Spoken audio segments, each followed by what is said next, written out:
Sports TV, man. That's my dude. I rolls with him. You heard what the man said. It's Flight Sports TV.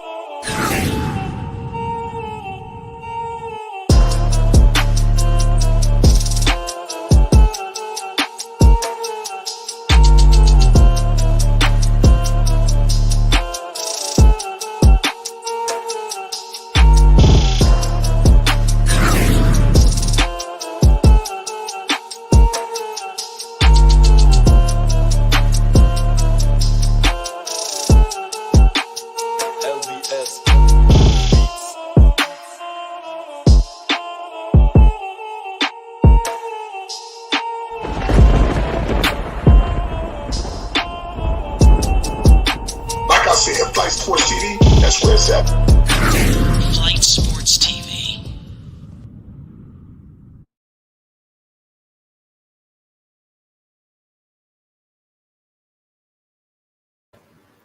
What's going on, people? It's Flight Sports TV. I appreciate everybody out there for checking with me. Right now, we got ourselves a hell of a one, ladies and gentlemen. It's a complete, unadulterated annihilation going on in Miami. Something was telling me to sit that game out. I think I made the right choice. I'm here to tell you right now, I'm expecting a virtuoso tonight. Luka Doncic live. Luka knows what's at stake. I think Luka is ready to supplant himself, at that plateau where we see some of the greats. When we talked about Luka Doncic, Luka's name is brought up on Oscar, Magic. The list goes on. LeBron, Jordan. I'm not saying that's the case, but I am saying Luka Doncic will rise to the occasion. I got the Dallas Mavericks winning Game 5 tonight in a nail biter. You understand?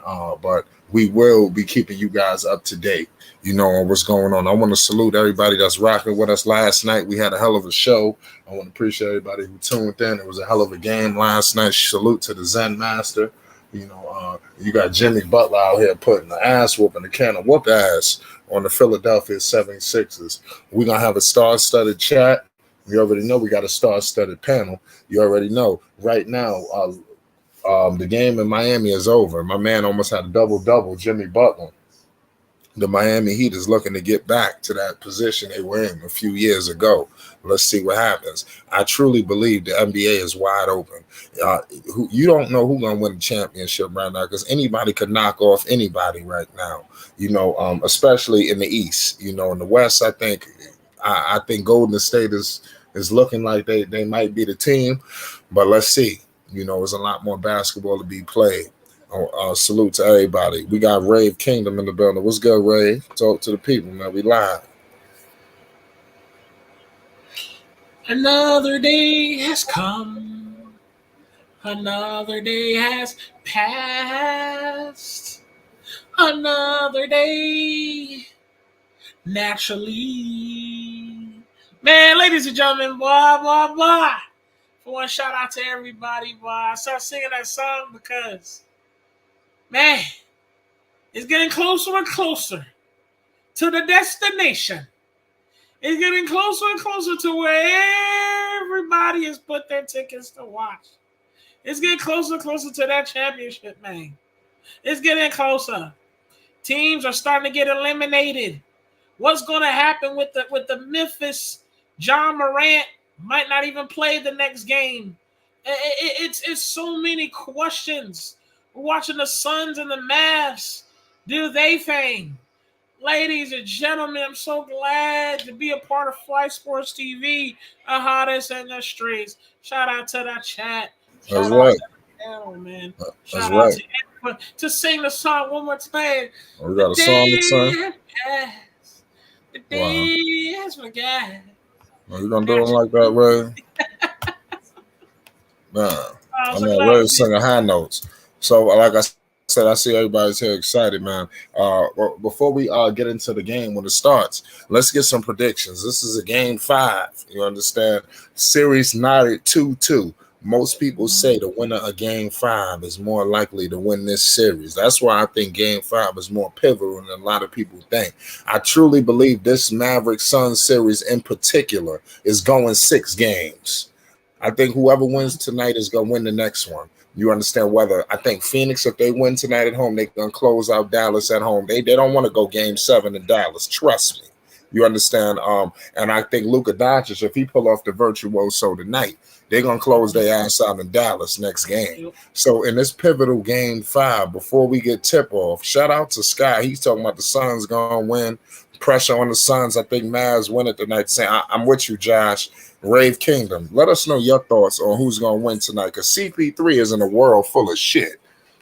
I mean, people remember I said if it ain't the Suns and the Bulls, it's gonna be Suns and Bucks for a rematch. The Suns should win this as I mean, even if they don't win tonight, I feel like Suns should win the series. Just for the fact that Luka is dangerous. Luka is giving the Suns a run for their money, but at the same time, Suns just have that experience where they've been there before, and Luka, he's been in the playoffs before, but it just, I don't know how long his play style can hold up. He is balling, but how long can that play style hold up? Well, can that really push? Can Luka really push that workload over the hump to really get to where they want to be? You get what I'm saying? And they're a good team. I respect for Luka. It's just, is Luka's play style really good enough to really get over that hump? Now with the Suns, Chris Paul, I'm expecting you to show your veteranship, your leadership, your expertise. And you've been in the league for so long. There's only so many opportunities to get to the championship. You get what I'm saying? And here we are again with the Suns having an opportunity to get. Here's the opportunity that the Suns are on the road to get to the finals. And everybody knows they would love to see you with a ring.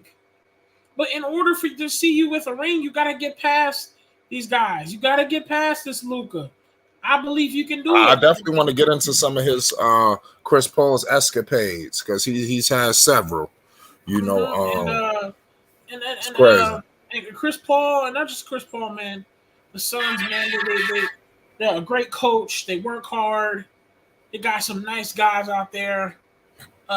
Cameron Johnson, man, that man has shown that he was slept on, and then he has gotten better and better. We got a guy, Mikal Bridges, DeAndre Ayton, JaVale McGee. The list goes on. The Suns definitely. Listen, the Suns got a team.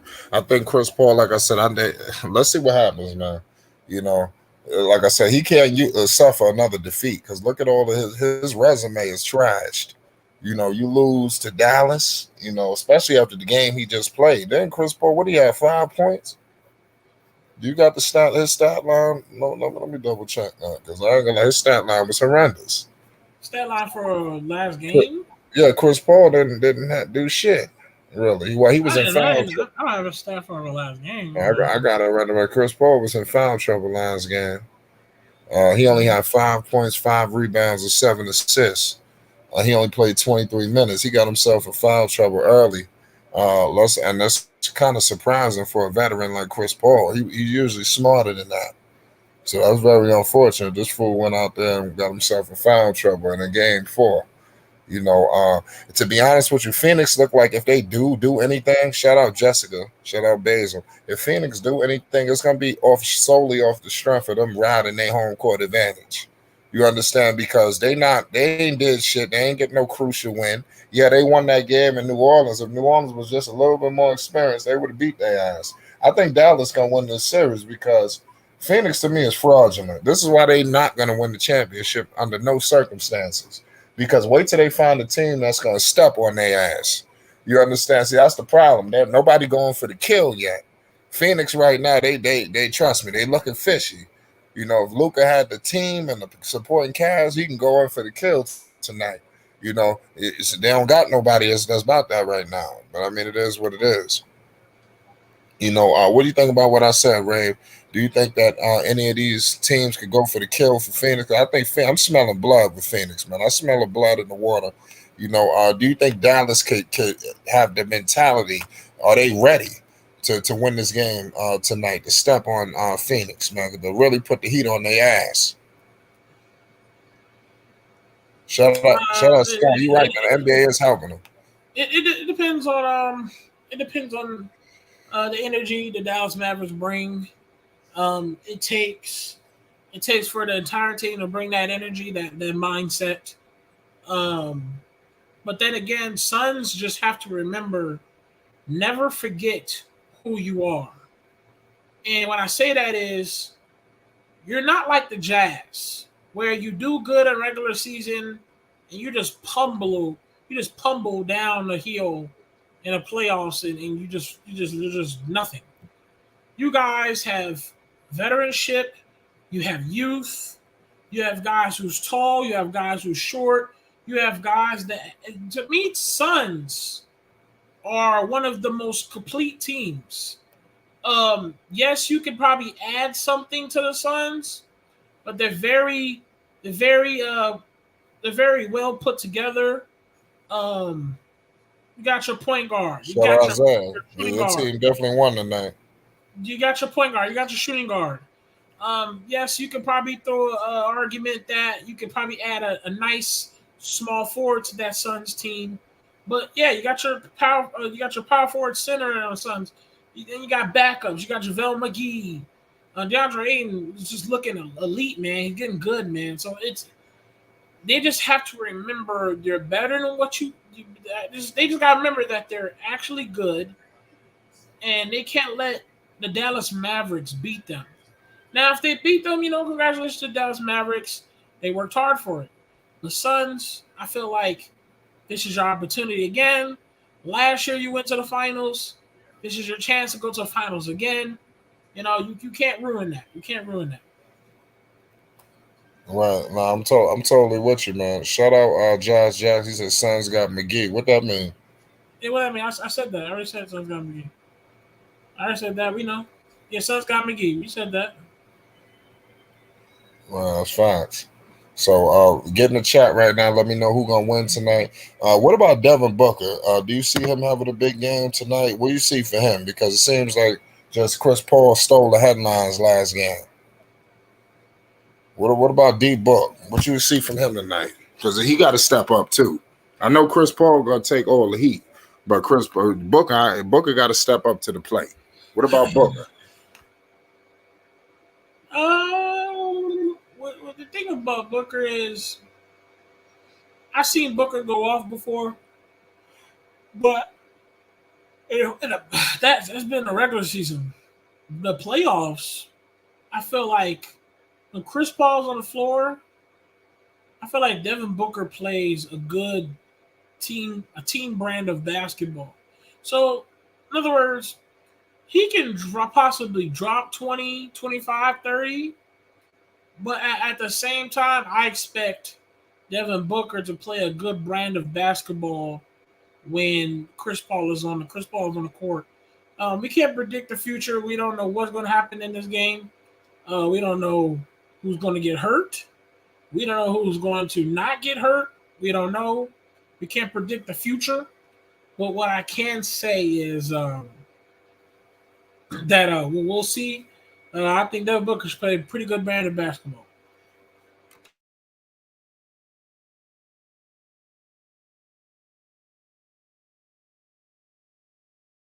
Oh, what did you just say at the last part? My bad. I said for sure. Brandon Ingram,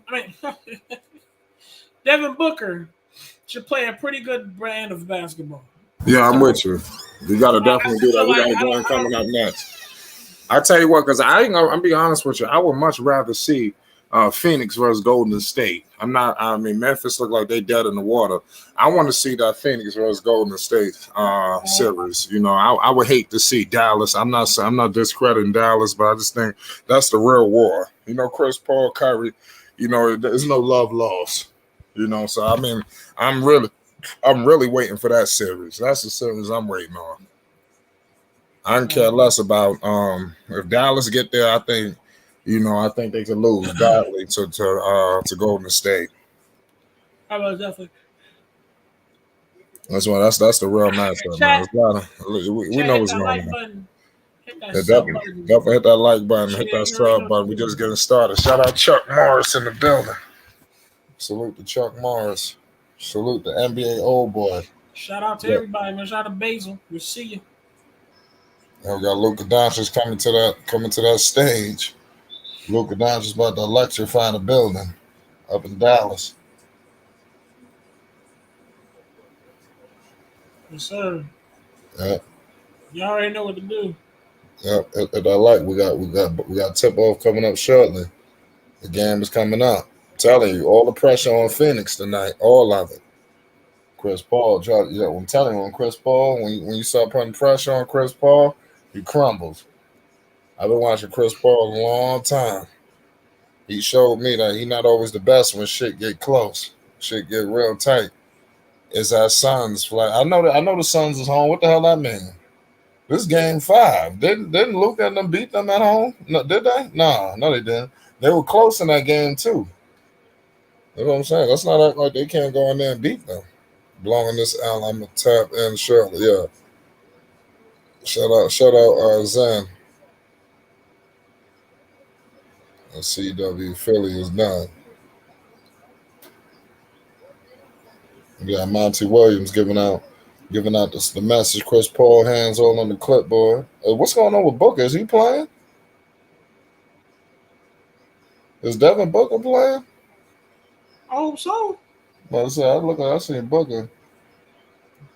I hope my eyes wasn't deceiving myself. Oh, man. I hope everybody be playing, man. This ain't the time for people to be hurt.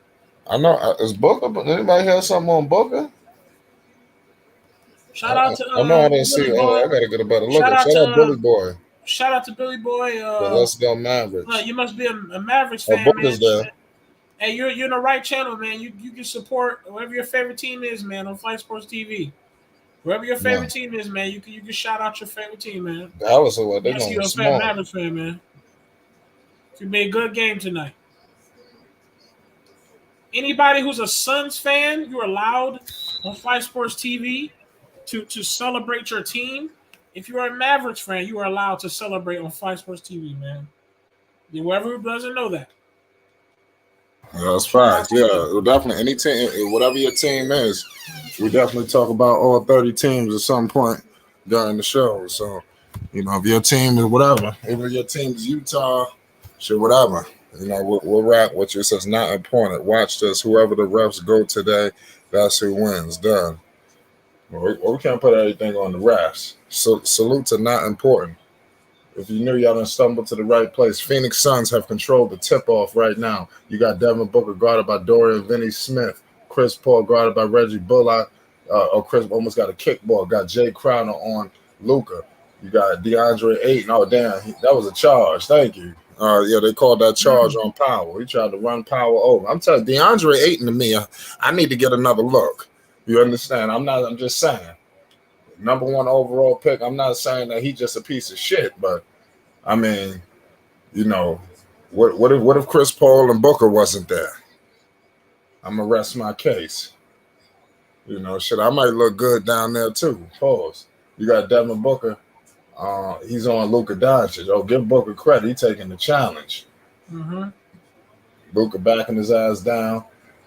Reggie Bullock from 3. That's money. Bullock was with the Knicks. That's in and out, controlled by Phoenix. Luka and Booker is guarding each other. I like this so far. 2-2. They know what's at stake. Luka. Oh, damn. Booker put a move on him. Luka. In and out. Good defense by Luka Doncic. Luka gonna have to stay on Booker all night long. Jalen Brunson dumps it off to Luka, guarded by Bridges. Luka's guarded by Bridges. Got a pick and roll coming with Powell. Luka in the mid range. Floater. Cash. 2-zip. Dallas. 10:48. Luka Doncic, the truth. Luka, I'm telling y'all, I feel I think Luka Doncic doing it tonight, man. Period. I'm telling you, the Bridges for 3. I ain't gonna lie, they make too many. They just shoot a lot of threes and they make all them damn threes. Bridges hit another three. I swear to God, they make a lot of threes. Sure. Doncic, he putting pressure on the defense. Bullock, he gives it to Brunson. Brunson on Chris Paul. He backing Chris Paul down. Turn around. Cash. 4-3. Dallas. Jalen Brunson, he due for a huge contract too. I hope the Knicks don't give him that money. I'm telling you. I like Brunson, but not that much. Chris Paul got a screen. Devin Booker got a screen with DeAndre Ayton to give it to Chris Paul to Bridges. Bridges missed the three. Controlled by the Dallas Mavericks. Luka Doncic is guarded by Crowder. They're giving Luka different looks. You got a double come. Oh, that was an alley-oop. Powell could have got that. Any sign of penetration, they sending two people at Luka Doncic. He got DeAndre Ayton. This barbecue chicken right here. This barbecue cash 3 walked into his fucking face. There's that 7-3. Luka Doncic. It's money time. He got the full grill. Let's go. I told y'all Luka Doncic gonna win tonight. I guarantee you. Listen, Luka, it's time for Luka to take his place. Where is that? I want Luka to kill these niggas tonight. I like Luka Doncic. Oh, Dorian Finney-Smith. Let's go. Testing 1, 2, 3. Everybody's chilling. I don't know where that had to come from. We enjoying the game, man. Right now, tonight's focus is the Dallas Mavericks versus the Suns. Everybody tune in. Oh boy, hit that like, hit that subscribe button, man. We chilling, positive vibes. Yeah, positive vibes. You got man. DeAndre Ayton. DeAndre Ayton mid-range. You got Dorian Finney-Smith right now, guarded by Crowder. There's a switch. He guarded by Chris Paul. Luka got the ball, guarded by Bridges. Screen coming with Powell. Oh my goodness, Luka Doncic out here wheeling and dealing. Yes, he tried to do a behind the back pass, but this dude fucking Bullock couldn't convert that three. Give credit to Jason Kidd too. Jason Kidd came and completely took over this roster. I'm telling you, he don't get enough credit. I see a difference between him and the situation that happened in Milwaukee. It's a completely different coach. Completely. Chris Paul right now dumps it off to DeAndre Ayton, guarded by Powell. Oh, there's a lot of movement. Come on, what kind of shit was that? Referees calling whistles for nothing. You know they owe Chris Paul a few calls.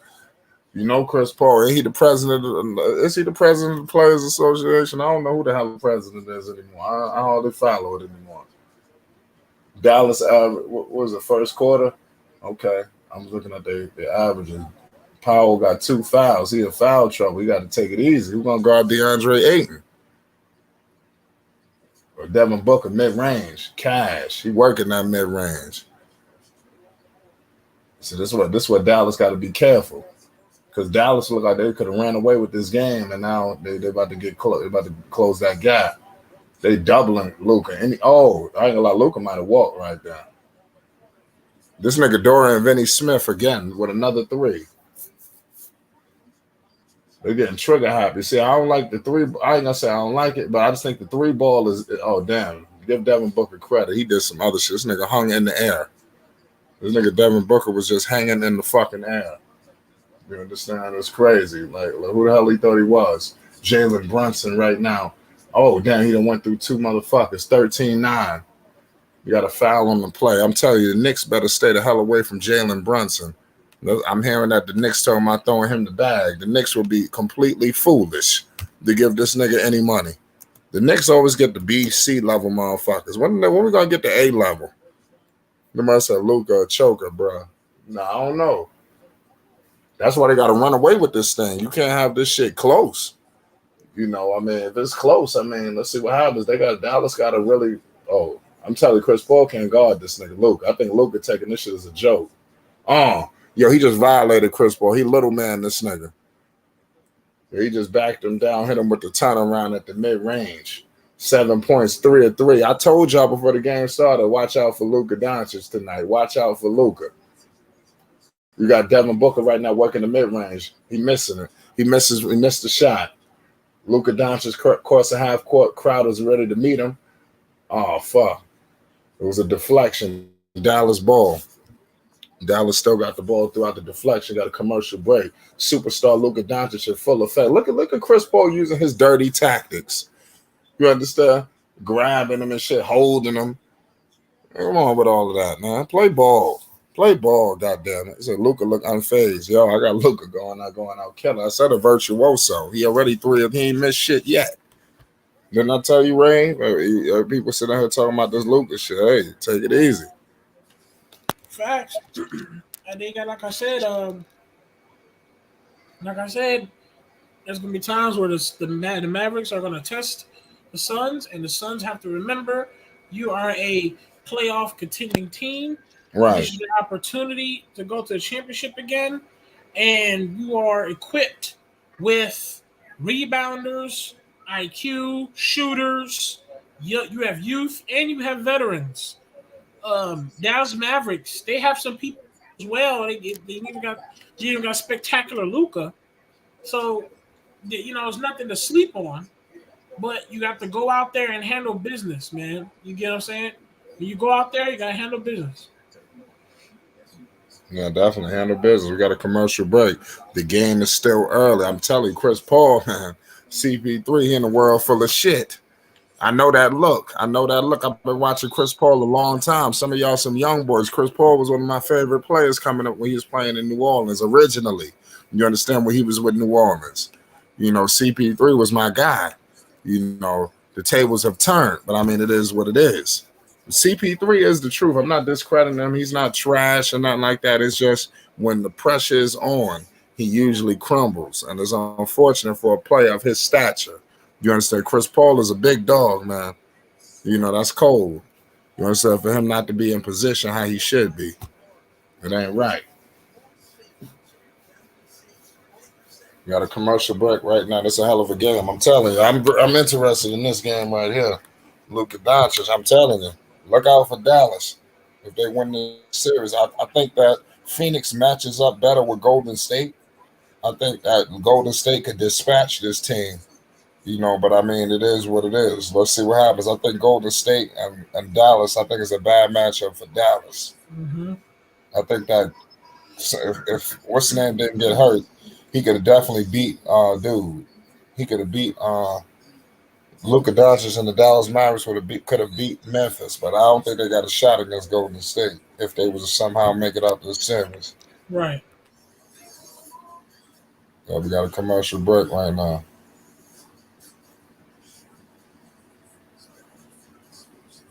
Yeah, we got a commercial break right now. Salute to everybody in the chat. Salute to everybody in the chat that's not talking. We love you. We can't do it without you. Facts. Salute to everybody, man. Salute to everybody who watching can't a good game, man. And ladies and gentlemen, we're getting close to that championship, man. We're getting close. Getting close. We're back. 15-9, 6:59 to go from the Footprint Center up in Phoenix.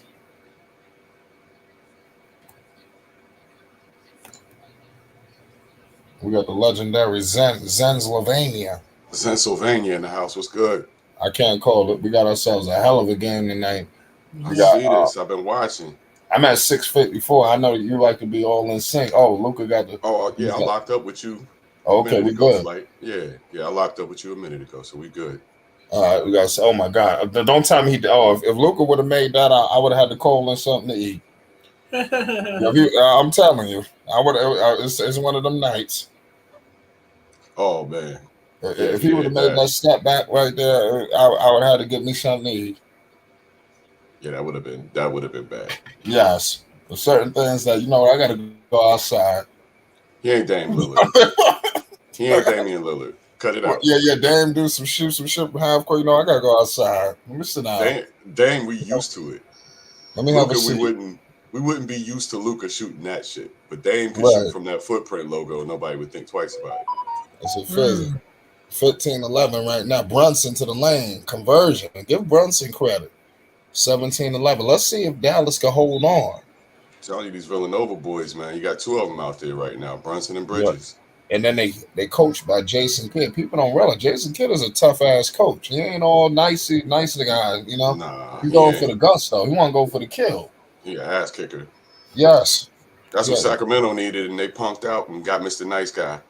Yeah, you can see it on Jason Kidd's face, man. They're gonna flame out.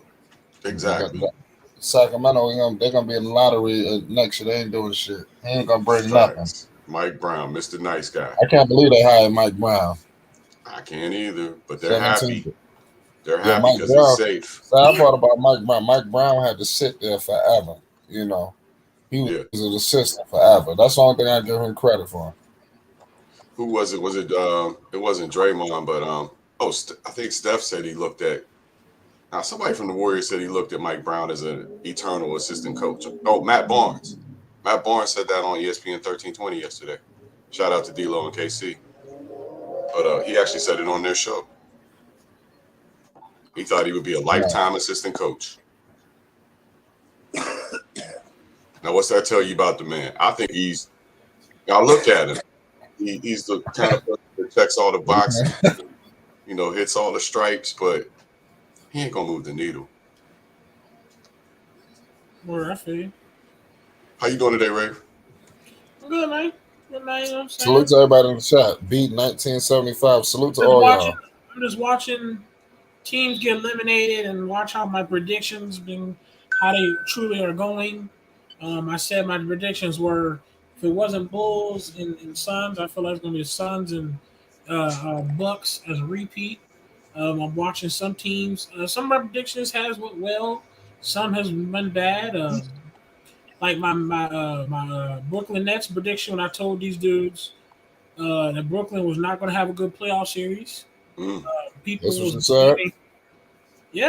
and people was swearing up and down that wasn't going to happen, and we watched the Brooklyn Nets get swept, and everybody's like, and everybody's sitting here going like literally going, there's no way someone didn't guess that, and I'm like, I did, all season long. I told y'all like they're not what y'all think, but they just couldn't get their shit together. Let's keep it real.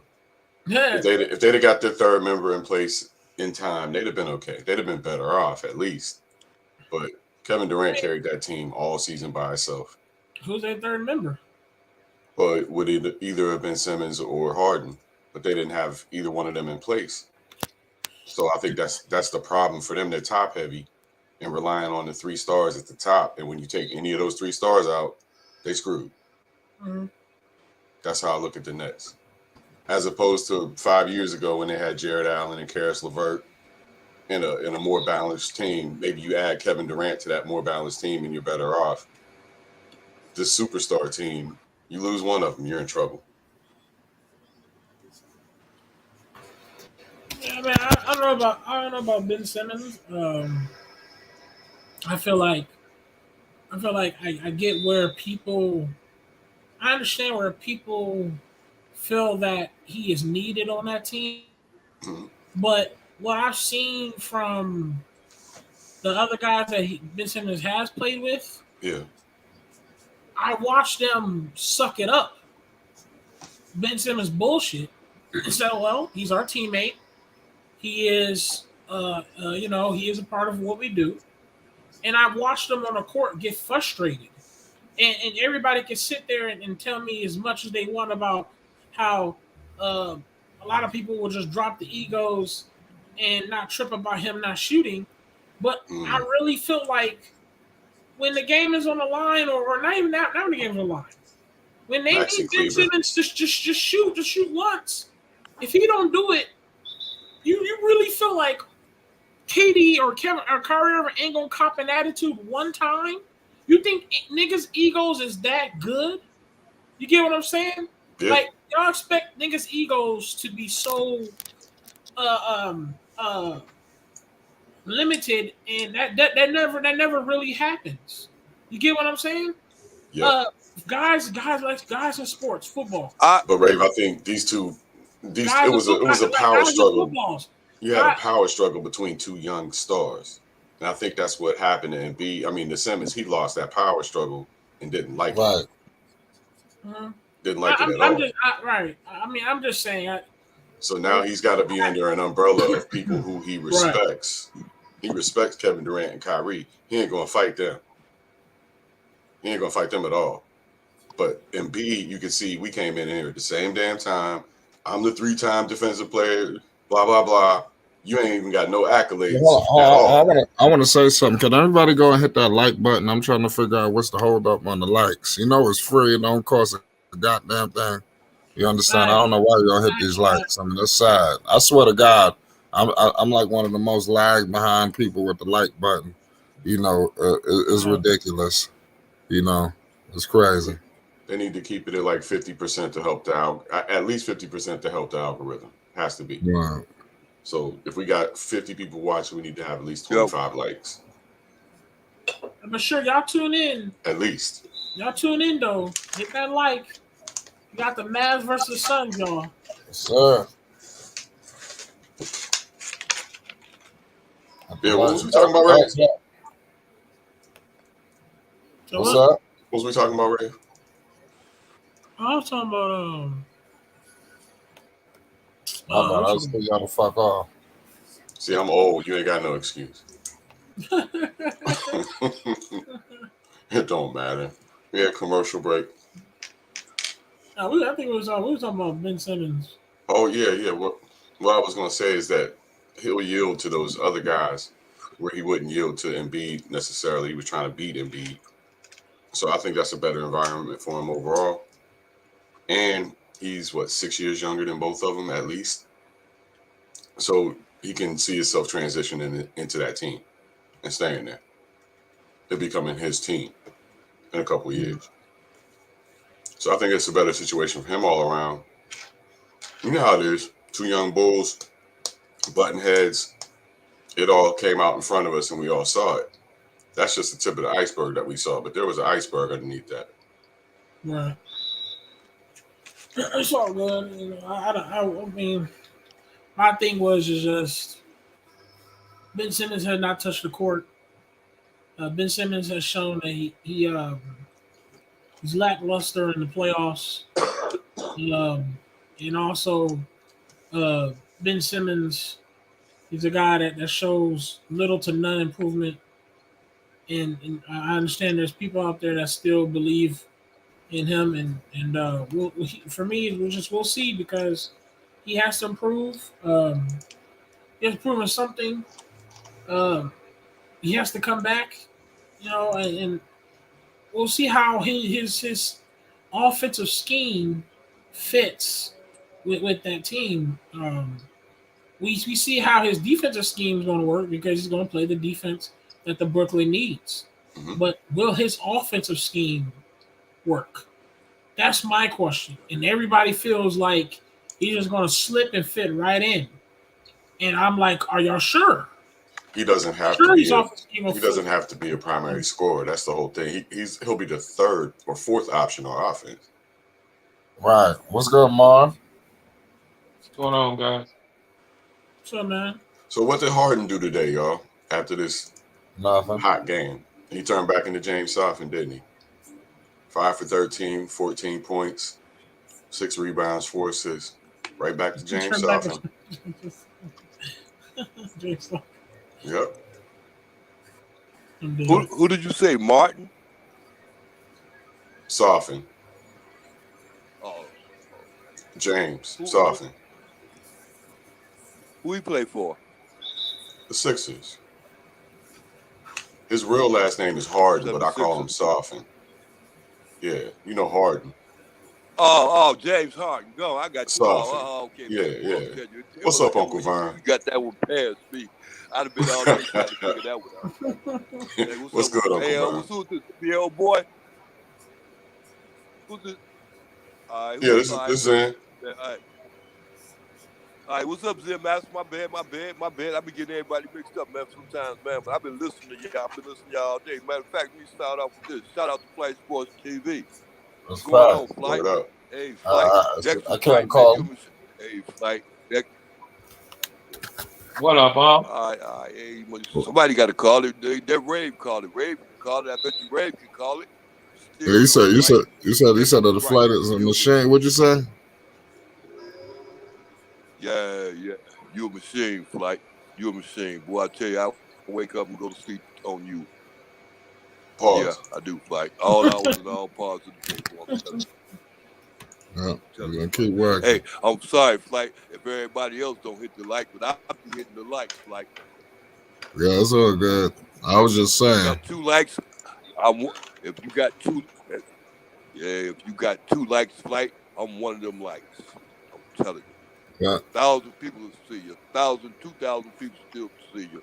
I'm still one of those like I love you, boy. Right. Sitting up here watching this game. I'm liking what Luka doing. You know what I'm looking forward No, to? Uncle Vern. I'm actually looking forward to seeing Lonzo Ball play for the Chicago Bulls in the fall. I really am. Yeah, me 'Cause too. That's good. I want to be able to talk and enjoy it and not be, because we seem to have circular arguments, and I get it. The passion is there, but to be able to sit and watch him play like y'all did, with and have that conversation would be great. Yeah, I ain't gonna lie. That was probably my favorite part of the year. I think when y'all came on, I was kind of distraught, just that everything had happened. I was really preparing for him to return. Well, I had my most fun when Lonzo was playing. I had a lot of fun. I'll be real with you. I could hear that from the way y'all talked about that time. Hey man, and Well, fellas, it like ain't I over said, with. Chicago got it. Chicago got it for the next 3 years. Go ahead, Ray. You good? Yeah. Flight ain't over with yet. He'll be back. He ain't gone yeah, nowhere. Go right, ahead, and Ray. I'm sorry. right, and fellas, remember, like I said, I've heard everyone's explanation of Zoe not being back or being back, and this is coming from people who's close. All of them has either said he was coming back, or they were surprised that he didn't come back. So don't ever lose. My point is, don't ever lose hope. Whether you don't believe it or not, the closest people that I've heard so far, the sources that's the closest to Lonzo, and that family, they said he was possibly coming back or coming back. Well, I believe he And tried. it just and like I said, I just wished that the Bucks, Bulls would have did their thing to extend that Bucks series so you guys could see the truth. Because a lot of people, they don't believe the truth until they see it, and that's the truth. They don't believe the truth until they see it. Them motherfuckers. Well, you could tell motherfuckers, hey man, there's a fucking a fireball avalanche gonna fucking fall down on your face. Man, they gonna stand right there until they find out, until they see it. Because that's how the world works. So I understand, but that's why I don't lose hope, because I know good and well Zoe was coming back. Why y'all can't lose hope like that, bro? That's all I'm telling you. I can't. I feel you're a warrior, and that's what a warrior's supposed to do. Simple, man. And I do that for my team, man. I sat here on Fight Sports TV, man, while everybody was swearing up and down the Bulls were gonna lose, and the Bulls and came back on a 25-point deficit and won the fucking game with Io going crazy. I sat here on Fight Sports TV and I'm watching my Baltimore Ravens. I'm like, yo, do not give up. My team about to win this shit, and they did. So I don't like giving up, dog. Giving up has never been a part of my criteria, bro. Salute to Nico, who gave up last night. See a flight. You see that shit? Where Rap God, where's that video? I heard about it. Lonzo working out in LA. I never seen that. I'm like, where's that footage? Hey, Flight, what did you have a chance to? There's an inside. There's a Bulls inside. Say that one more time. Flight, did you have a chance to see that article I sent you about Zach LaVine today? No, I didn't. Nah, I forgot about that. Evidently, okay, wait, forget about Zach LaVine. Fuck Zach LaVine. Hold Let's up, talk about the fact that Lonzo workout in LA. Hold up, Ray. Portland is interested in acquiring Zach LaVine. Oh, fuck is that, man? But go ahead, Ray. Are you good? Talk about Zach. No, I mean that's just the headline. It's no deeper than that. It's just a headline. But evidently they I see it right now. Yeah, Blaze is interesting. I know he's gonna be a hot commodity. Yeah. If he leaves like that, I know that something went right. But did you guys see what they're gonna try to do to Simons in return? That ain't happening. Hey, Flight, you see this? What with the shit in the chat? Yeah, go look at Rap God's comment. I saw it already. You told me about it. Where's the fucking footage? That's what I'm trying to tell you. Like, where is that footage? A Bulls insider said that Lonzo Ball was caught working out in LA. Well, listen, man, Lonzo, of course he's gonna be working out. Like I said, let's just hope that injury is not at a standstill. I want to know where's that footage at, man. Rap guy, where's that footage, bro? Because a Bulls insider said that he saw it. I'm trying to figure out where's that footage. Oh shit. Chauncey Billups is a clutch client. Yusuf Nurkic is a clutch client. Zach LaVine's a clutch client. And they're talking about whether or not, well, if Portland wants Zach LaVine, they're talking about Anthony Simons and Yusuf Nurkic maybe going to Chicago, which I would hate. I would hate that shit to no end. What? Giving up Anthony Simons and Yusuf Nurkic for Zach LaVine. Hey, Zen, I wouldn't. I would hate it. I wouldn't. You wouldn't give it up or you wouldn't hate it? That's exactly what the Bulls Well, yeah, for the Bulls, but shit, I'm talking about for my team. They're talking about putting LaVine with Lillard, which wouldn't be the worst thing, but you're talking about no defense in the backcourt. Absolutely no defense in the backcourt. And just what the Bulls need. A replacement of Zach who's just as good and a big man. Yeah, Portland better pass on that, man. They better pass on that. I don't know what they're thinking. But, you know, this is just speculation and nobody knows what they're actually going to have to give up. But it ain't going to happen, man. If they're willing to use Anthony Simons as a chip, then they're sticking with Lillard. But this is, this isn't a Blazers source saying that. It's just an if. Oh, it's a high source in Chicago saying it, though. High source in Chicago? Yep. Well, I'm seeing that this is coming from Windhorse too. What about Zach? Yeah. Yep. Going to Portland? Yeah. Well, the reason it's real high is because if you go to Portland, shit was wrong out there. What's the name? No, listen, Flight. If it's gonna be a high source, look what Portland's giving away. The Bulls would be a damn fool not to do it. Who are they gonna get? Anthony Simons? Mm-hmm. Yeah, and Nurkic. Nurkic, right? Yeah, maybe Nurk. I'll see. Hey, shout out to Flight Sports TV. Shout out to the panel. Shout out to the chat. What's up, Dex? Breaking news on Flight Sports TV. We have a sighting. We have a sighting. We have a sighting. Dex, the man himself. All access Dex. The legend.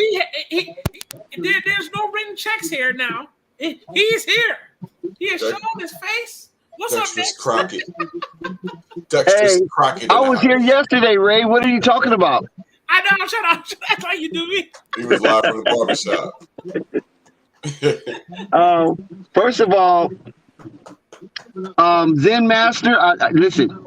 Yes, you called that Portland situation, and it's a lot of talking heads, but there's also a lot of talking heads out here in LA about LaMelo Ball being a Laker.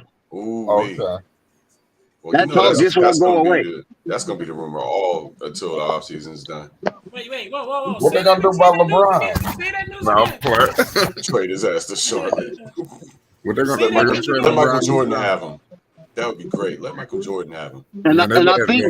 And I think Malik Monk might end up coming back to Charlotte if that was to go down. How they will package it. I don't know how they're going to package it, but it will not be no AD and it will not be no LeBron. I don't know how that will go down, but they're talking about it. We talking about for it to happen this summer? Listen, I'm just saying they're talking about a heavy, man. It just won't go away. Genie so must have legs. You know, shout out to Ball Facts. Shout out Ball Facts. I would pledge allegiance to Jeannie forever if she did this shit.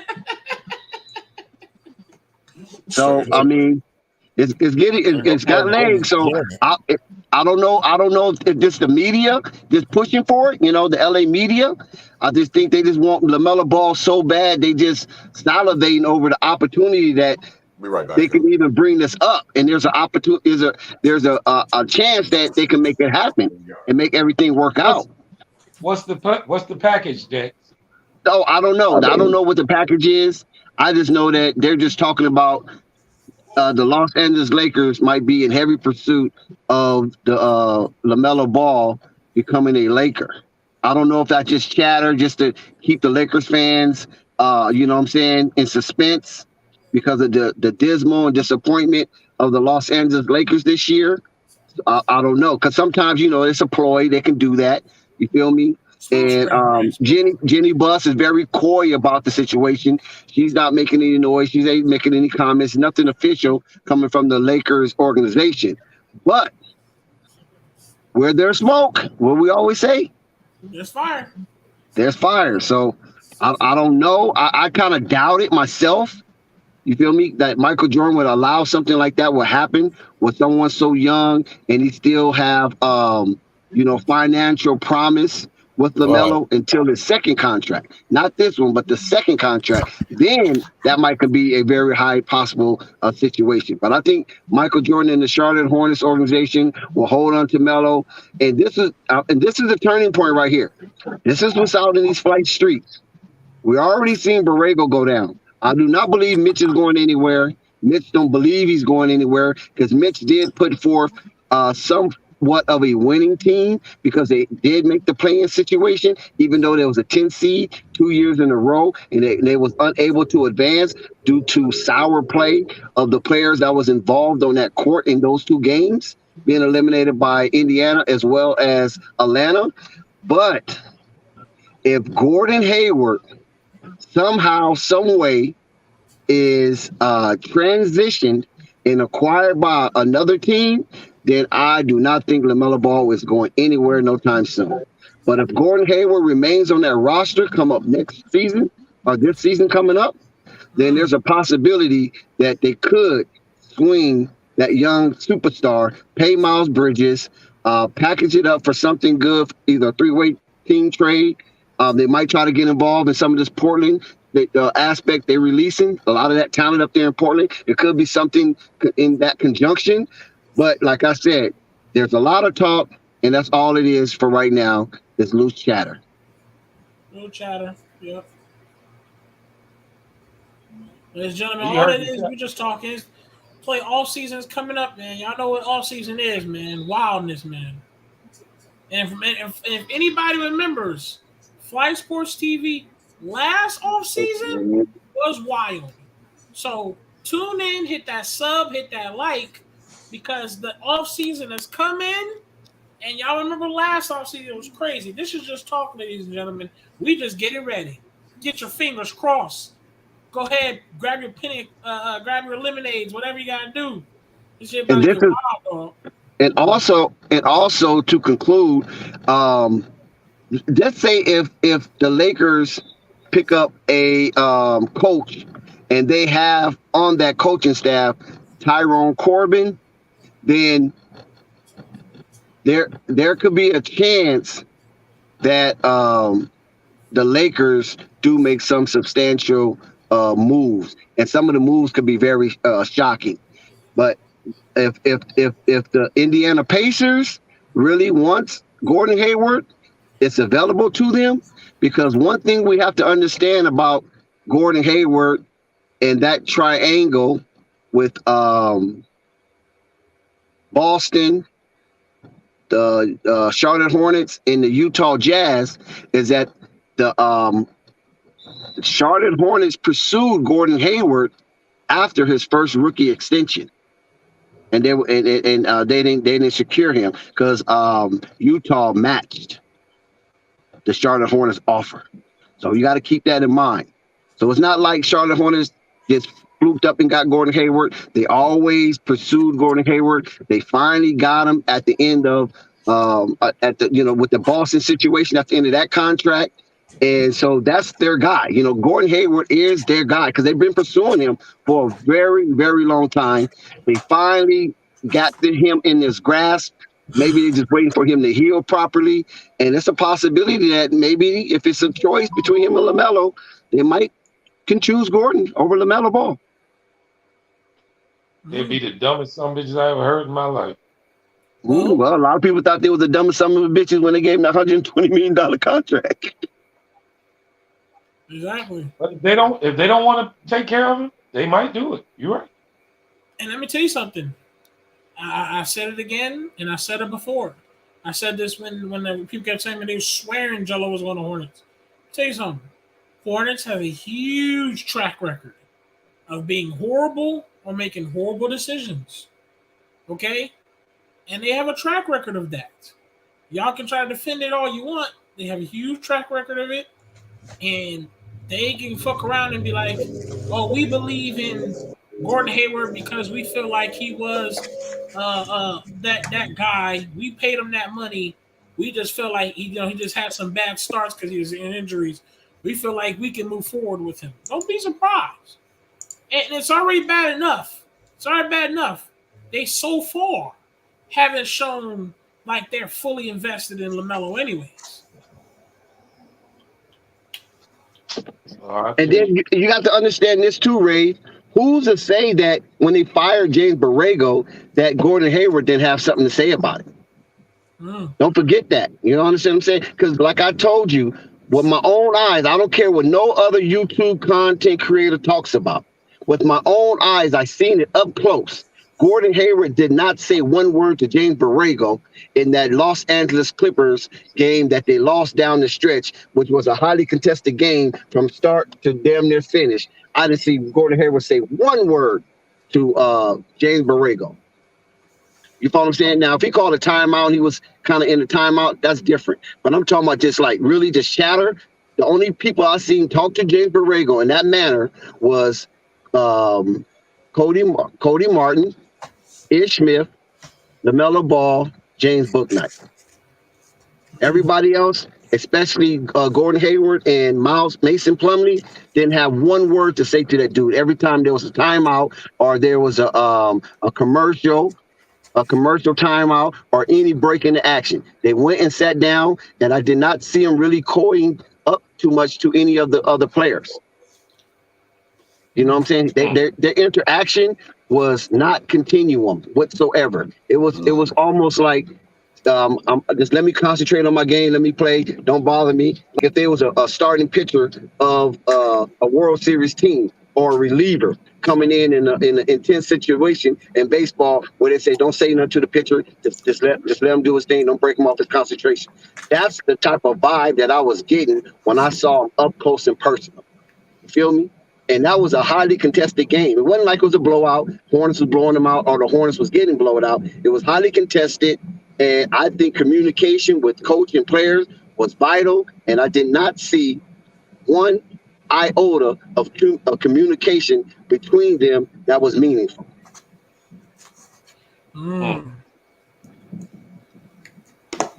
Well, eye-opening, man.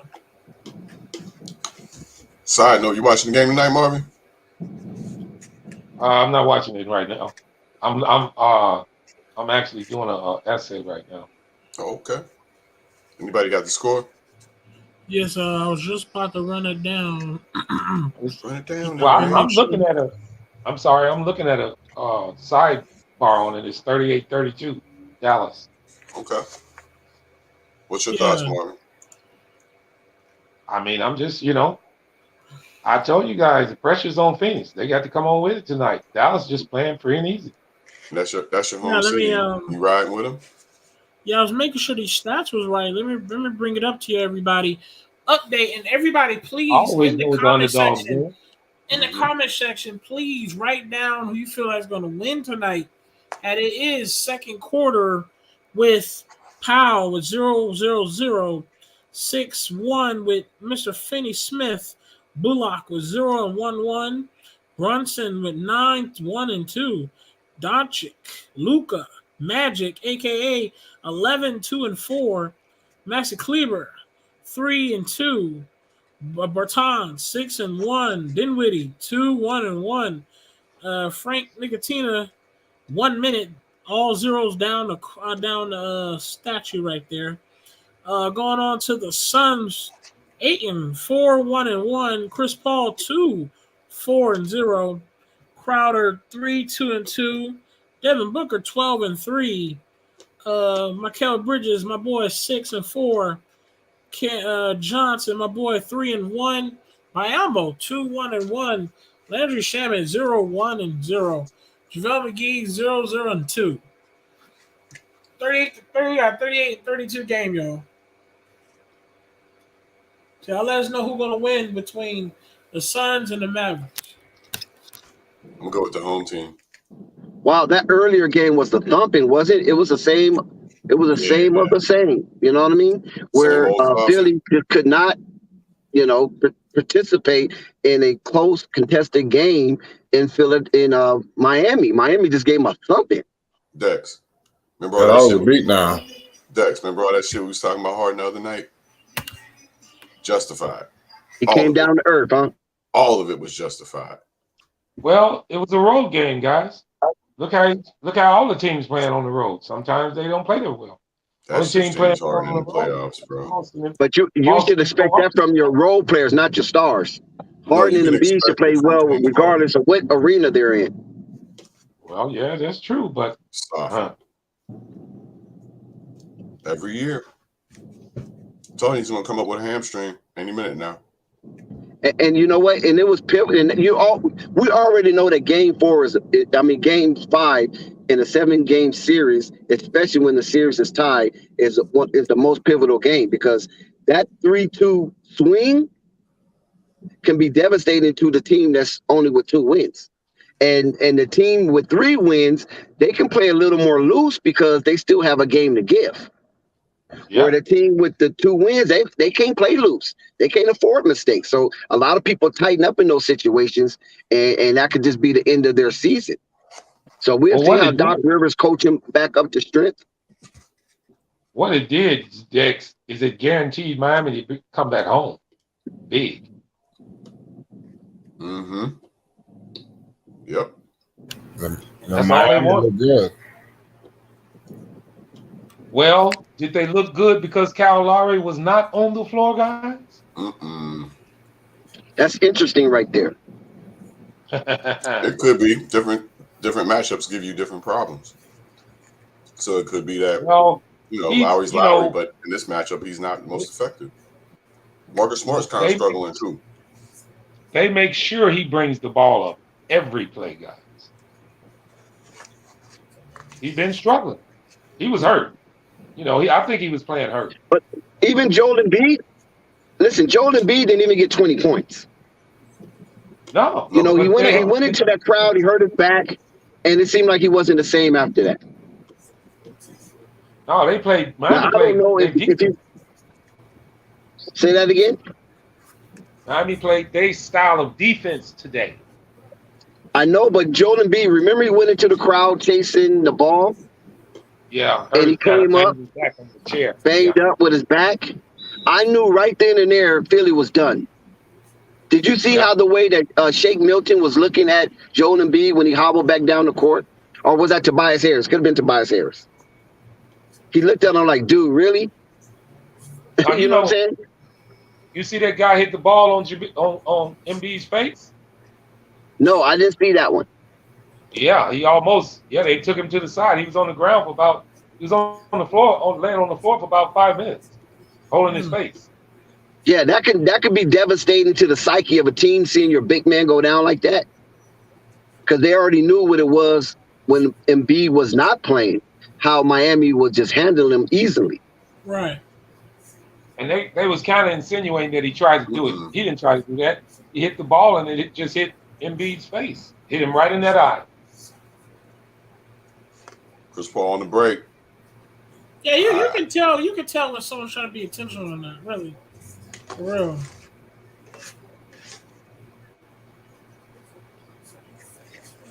I got 40-38 Dallas over Phoenix. This is the only time I ever question teams, the playoff teams' mindset is because, for me, I'm just thinking like, okay, the longer we bullshit, the longer we gotta worry about this team, and the longer we're still focused on round one. Luka's holding his hand. I feel like when you give, I'm saying, I feel like if you get business done, you can smack a team by 4, and you can have time to just chill and rest a little bit. You get what I'm saying? The more you bullshit, I feel like the more now you gotta go all the way to a game 7, man. You know what I'm saying? Still stressed. Shit ain't easy. If it was No. easy, everybody could get to round 2. It's supposed to be hard. And then we look at the champion for what they really are, you know, as opposed to like winning in a bubble or, you know. What a real Here we champion go looks with the like. anti-Laker talk.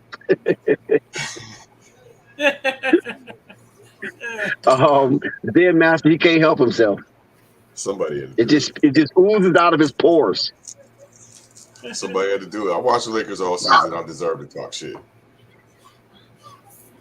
Watched them all season. You know But why? you know what, Zen? I mean, we know if you those of us who play sports competitively, yeah. and I'm not talking about no recreational competitiveness. I'm talking about organized competitive sports. Right. No matter what sport it is, a lot of it goes down to will over skill. Yeah. And especially in this type of situation where things are intense, you have a whole crowd of 17,000 plus cheering against you.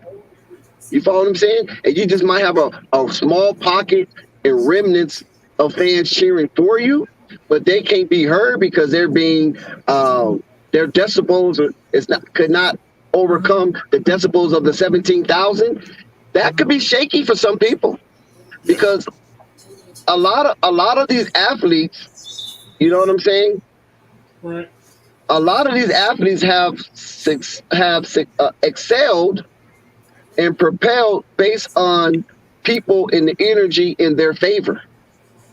There's only a few. That's why you call them superstars. There's only a few athletes that can get over that hump of fanfare or opposing fanfare in those opposing arenas. Because a lot of stars that we've seen throughout the years of the NBA and even other sports have crumbled under such frequency.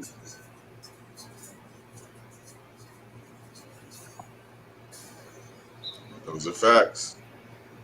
Those are facts. But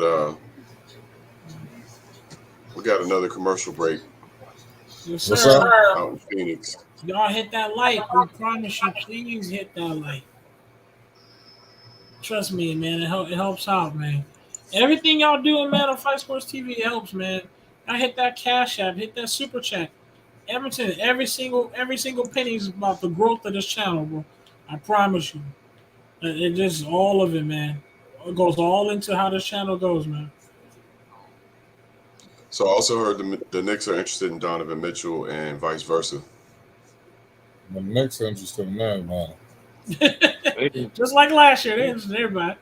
Well, apparently the interest is mutual, so he looks like he wants to be a Knick too. Bro, I'm trying to tell you, the Knicks are going to do what they did last year. Knicks going Knick. Be interested in everybody, have all the money, and then pick up two non-players. Pick up 2 role players, and then pay them $50 million each, just to say they spent some money. Cursed. I don't know if Boston could get out of a curse. The Knicks can get out of a curse. Oh, come on, man. Yeah, let's hope so. And I believe you referred to the Boston Celtics. I mean Boston Red Sox, right? The Sox, yeah. Yeah, the curse of the Bambino. Curse of the Bambino. Right. This is the curse of the Dolan. Fitness. The Jimmy D curse. Luka backing down Cameron Johnson. Pride of Moon Township, Pennsylvania, right near the airport, out in Coriopolis. D's up, Luka Doncic, my God. Yeah, it's a good game right now. It's a tied game headed into halftime. Luka Doncic, I guess, got to keep pushing. D Book to Coriopolis on. Can't get the three. If you ever been to Pittsburgh, you've been to Cameron Johnson's neighborhood. If you've been to the airport, he's from right out around the airport. Yeah, I've been to that old city that still got brick roads. 1787, baby. We the Keystone State. You know, the country started in Pennsylvania. The first capital was Philadelphia. Philadelphia, that's right. And then New York was the capital. New York was the capital. New York was the capital, yeah. Zen smart. I see you, Zen. Pause. I know a little bit about history. Definitely going to study some more, though. Right. Yeah, make note that Benjamin Banneker, a black man, designed the Washington, D.C. area. He laid down the blueprint. He's the architect of such. Benjamin Banneker. Chat, let us know. You root for the Mavericks, you root for the Suns. Earlier, we did have a Mavs fan. I hope he's still here. You're allowed to shout out your team on Fly Sports TV, man. 45-40. Hell of a game so far. Exactly how I expected it to play out. So what is DeAndre Ayton doing? Is he doing all right? How's he faring? He got 8 points. He's starting to come on, a little bit. It's a tied game, but it's like very even. It's a slugfest. Ain't nobody giving no ground. Dallas looked like they could have ran away with this thing. With Phoenix, they're standing tall. Well, shout out to Monty Williams, Coach of the Year. He won a Coach of the Year? Yes, sir. Monty Williams, Coach of the Year. He got robbed last year, but he got it this year. I ain't got robbed. But Tom Thibodeau, come on, man. They were trying to do anything to spark up New York, and it didn't work. Whatever happened to 3 seconds in the key? Whatever happened? Cleveland was down in the key for damn 40 seconds. Because Flight, when you really look at it, Flight, honestly, what the Phoenix Suns done last season is incomparable to what New York done in that same season. Yeah, but I understand. But you're right about that. But at the end of the day, the Knicks was just a little bit more dormant than the Phoenix Suns. The Phoenix Suns was the bottom of the West. They were. It was worse than Sacramento. Yeah, but it wasn't as bad as the Knicks. Come on, Flight. He stole it from Monty Williams last year. Yeah, because they want to boost up the Knicks. They want to put eyeballs on the Knicks. Everybody know that because the Knicks was failing far as national TV time. They was failing, and they can't just let that type of market just sink underwater. You know what I mean? Sorry, Dex. So why they throw us a bone? Send us a #1 pick like they do. Say that again. Else. I said, why don't they throw us a bone? They don't want to help us. I'm sorry, I couldn't hear Zim. Sorry, Blake. I was just saying, everybody in the chat, report that pornography spammer. Report it. Oh yeah, exactly. I timed them out. I don't know how the moderators keep letting that slide, man. We're gonna have to get some new moderators. Everybody. New moderators, nigga. The way Flight doing it, everybody moderators. Some new moderators. Man, it seems like they moderators just to time out other moderators, right? Timing each other out, yeah. Hold on now. They ain't looking for the spam. Self-governance, right there. I think they ain't trying to look for nothing. They ain't trying to look for nothing. The moderators tapping on the link. Our moderators, all they do in this chat is wait for another moderator to talk out of hand. They just waiting. Just waiting eye on eye. And it's on. Hey, it's on. Moderators be straight beefing. The only on Flight Sports TV. That's why it's good to have a community of them. On Flight Sports TV, the spammers and the haters can just flood this chat. Moderators ain't gonna do shit. But let another moderator talk shit. Boy, moderators about to beef and fight, boy. No, I'm suing you. I remember I was when I first kind of started paying attention to the chat, because at first I would never pay attention to the chat because sometimes it distracts you from your takes and things of that nature. So I was paying attention to the chat and I seen one of the moderators get timed out. I was like, who the hell timed him out? What Rave up doing? And I looked to see who did it. And I was like, damn, he's a moderator too. I was like, what the hell? You know what I'm saying? I could have sworn Ray timed him out, and it wasn't even you, Ray. It was another moderator. I was like, oh my God. They're gonna have a timeout battle. Yeah. Wait till I get off my 30 seconds. It's on.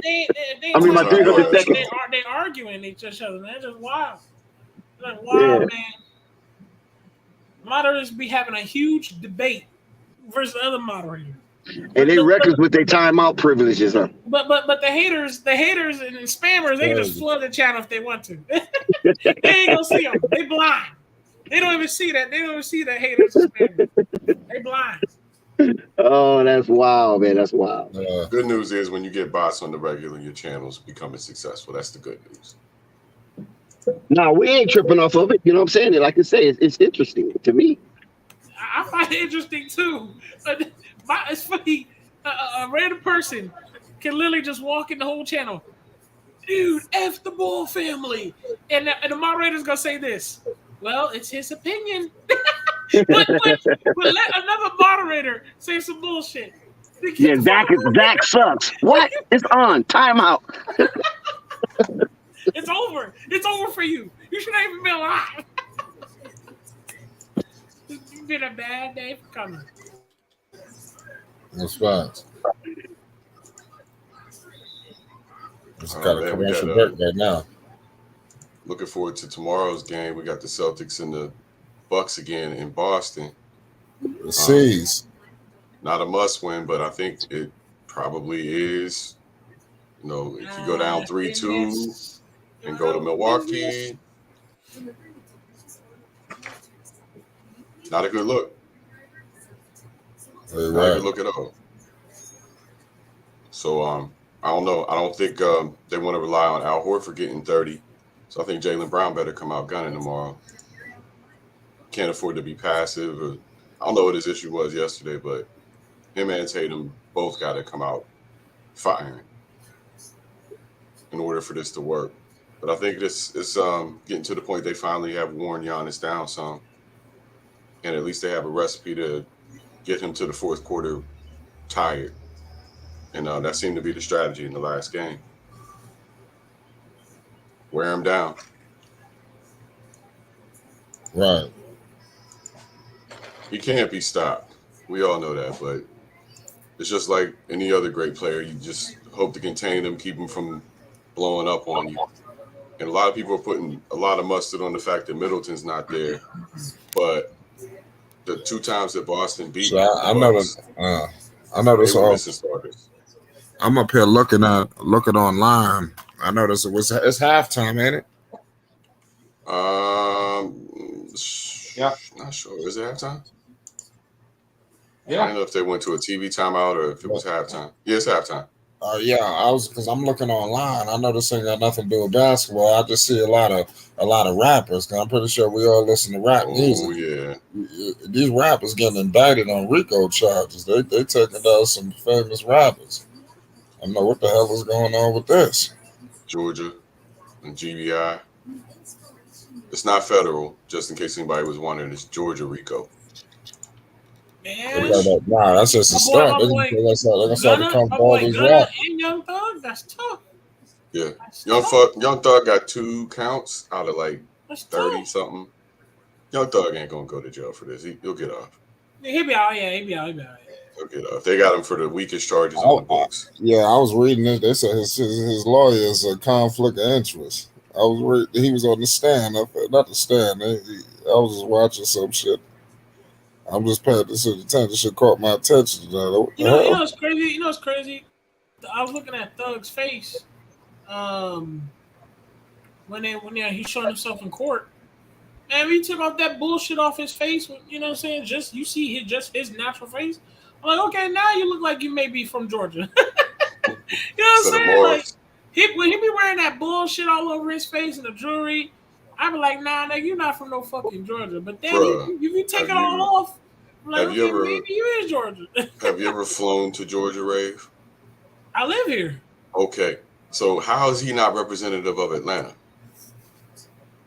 Come on, don't every time I go in and out of Georgia, don't violate. Don't violate. 1,000 cats that look just like him. Come on, don't violate, bro. Don't violate. Yeah, he kept it in bounds. He kept it in bounds. Don't violate. I know what you're trying to say, Zed. Don't violate, dog. I mean, come on. No, I mean, everybody, come on. Every state got the issues, as soon as you get near Atlanta, it gets wild. Don't violate, dog. Every state got the issues, but don't violate. No, I'm just talking about the wild shit I see in the A. I know. I feel you. I agree, bro. But that's always big. You know what's crazy? That's Georgia's always biggest downfall is the the shit we got down here that's a little if, you know.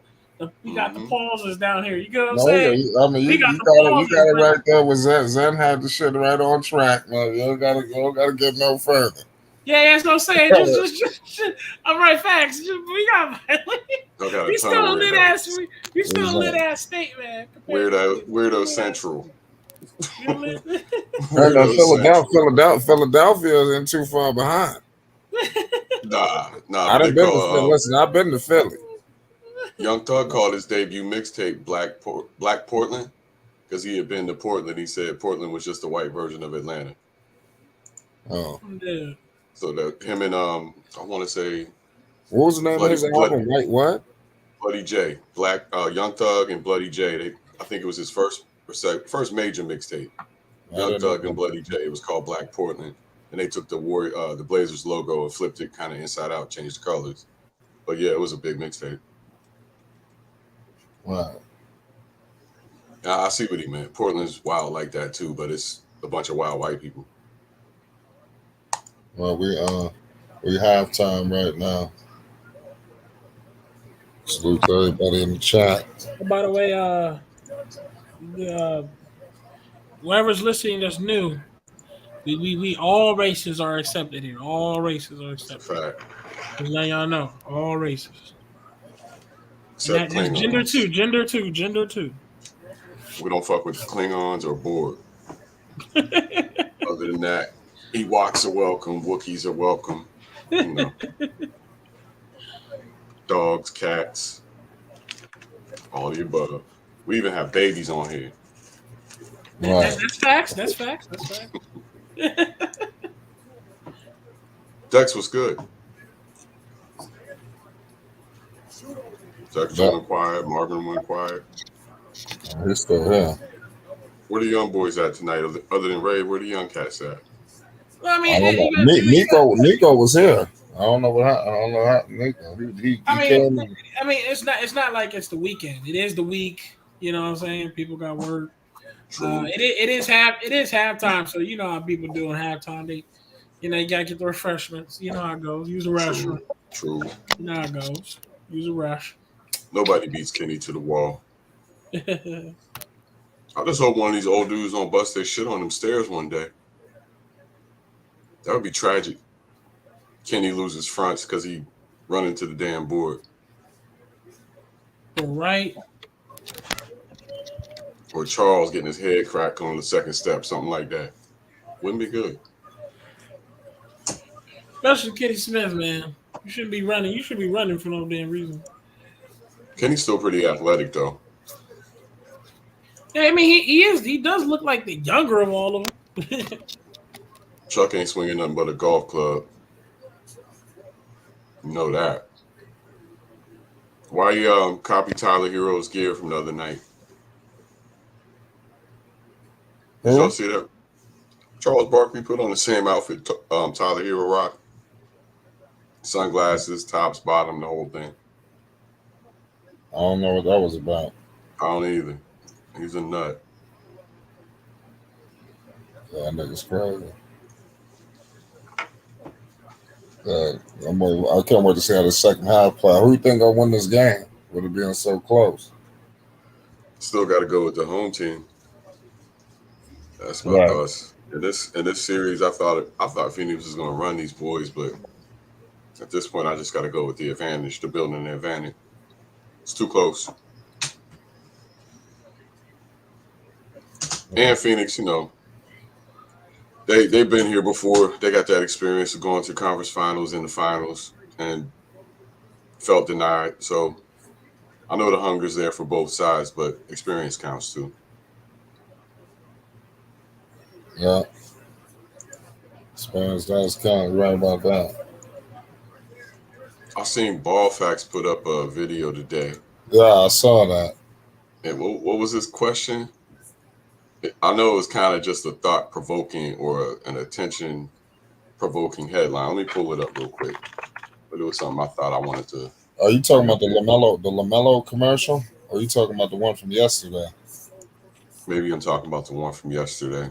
Yeah, that was the prophecy. Yeah, the prophecy. Lonzo Jello Yeah, I mean, like I said, he'd probably be able to explain it more to you if he was here. But I mean, in so many words, when they delayed, I seen it too.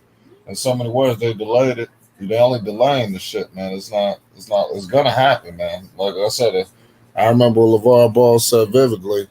You know, when I had interviewed him, you know, and he said, at some point in time, whether it be this year, next year, 4 years, 5 years, this is exact words, yo. At some point in time, whether it be this year, next year, 4 years, 5 years, you are all gonna get a chance to see my boys play together. When they all in contracts and they decide, let's go over there, let's go over here, it's gonna happen. That's exactly what he said. That's exact words. I mean, what they can and probably should do is like look at the money as a secondary thing and look at the marketing muscle of it. So maybe I don't need to take a max or super max to keep my brother here, to keep my brothers together. Maybe we don't all need super max because we're going to make so much more in endorsements because of this that we could forego some salary, like Jordan did. Basically. Maybe that'll help them out to form a team in the long run. But if it's got to be 3 supermax contracts at some point, you can probably forget that. I don't think that's going to happen. So if I'm them looking at themselves as a unit, how much can the 3 of us get for playing for the Lakers or the Clippers or what other team? How much will they pay the 3 of us as a unit? This is how I would look at it. And then how much more are we going to make off of this big marketing boom? Well, I got you. A lot of these players, I don't know. I know they're going for this big money and stuff, man. But you look at teams like LA, too many max players, and you're thin. You're paper thin. Brooklyn, too many max players, and you're paper thin. And a lot of people are saying that that model is probably going to go by the wayside because regular teams tend to be better as long as they're well coached and well put together. Have 1 or 2, star athletes, star players, maybe 1 superstar. Right. But the super team brothers era. don't play game for money. I hope you're right. I think they love the game, but at the end of the day, the NBA is a business, and I don't mind taking a few points off the front end to get more points off the back end. Is all I'm saying.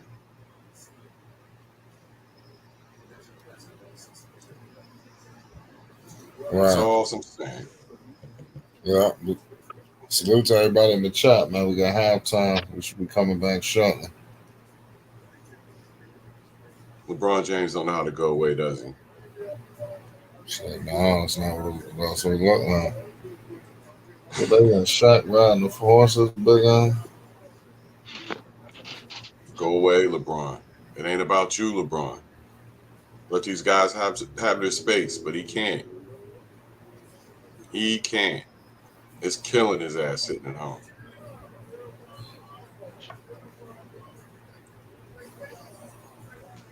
More proof.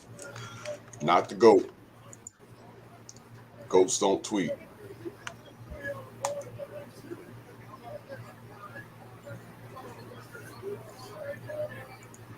Let's take a look at the box. Rave, you still there with us? Nah. We lost Rave? Yeah, I'm about to be back later. Okay. I'm with you now. All right.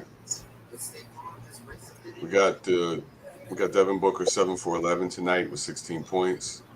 Mikal Bridges 4 for 9, 10 points. 8 and 3 for 6 for 8 points. Paul 2 for 4. And Crowder shooting 1 for 4.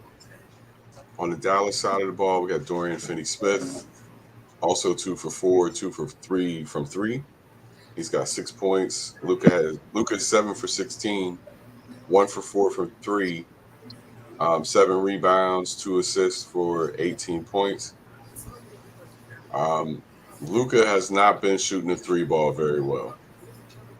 These last 2 games, I've noticed. And I don't know why he keeps shooting it at this point. I'm going to take a look at the last game if I can get to it quickly. But I'm pretty sure that dude just was over when it came to the 3-point line in the last game as well.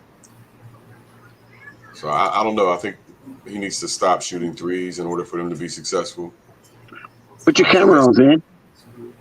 I'm not camera ready at the moment, Oh, bro. okay. Gotcha. But yeah, I think Luka needs to cut down the threes in order to help out his team this half, and in the series in general. Right. How much is that? I was waiting Right. I was waiting to see how the second half close out, man, because like I said, Luka Doncic, man, he came out with a lot of fire. I just want him to close this out. I want the Phoenix Suns on the ropes. So let's see if Chris Paul gonna crumble in that game 6, or he gonna come out with the fight of a fucking animal. One or the other. See, I only have a prediction interest in this and saying that I predicted the Suns to go. I actually predicted them to go to the finals, but now I feel kind of more strongly about the Warriors. So that's my only interest, but I could care less which of these teams wins. Personally, I would be real surprised if Dallas pulls it off, Yeah, I don't though. give a damn. I was about to say that too. I ain't gonna lose no sleep if Dallas lose. I'm just saying. I just like rooting for the underdog. Ah, I like to see the team that nobody believe in win. It's fun to okay. root for. Yeah, and I mean, I'm an Like Brooklyn. example. Because I'm going to cut you off, but No, no, Brooklyn gave sorry. me. I wanted to root for Brooklyn when I seen that fucking Boston was whooping their ass. I wanted Boston to win, and then once I seen Boston is probably the better team, I said, "No, I'm gonna start rooting for Brooklyn." You just want competition, basically. Yeah, I wanted to see Brooklyn come back. Okay. I just didn't think these Mavericks had the talent to hang with Phoenix at all. No, to be honest with you, they don't. They're overachieving. Right. And that's Luka and Jason Kidd and Basically, Jalen Brunson. they getting the most out of this lineup. So Yep. give credit. So You that know. should help them attract free agents. Look what Well, we I don't know. did. I don't know about that. See, it don't matter how good you are. It's just your market. You ain't gonna attract nobody. That's true. But Dallas has a pretty good track record. Mark Cuban there. He's a big help as Now, far as staying who the hell they ever got that was a homer? I'm not saying they can't. Be honest with you, superstars Good would be point. smart to join them. Who the fuck wouldn't want to play with Luka? That's the point. That's Especially if what I'm you're a saying. wing. Yeah. If you're a And this Kawhi Leonard, if you're a fucking Bradley Beal, you stupid?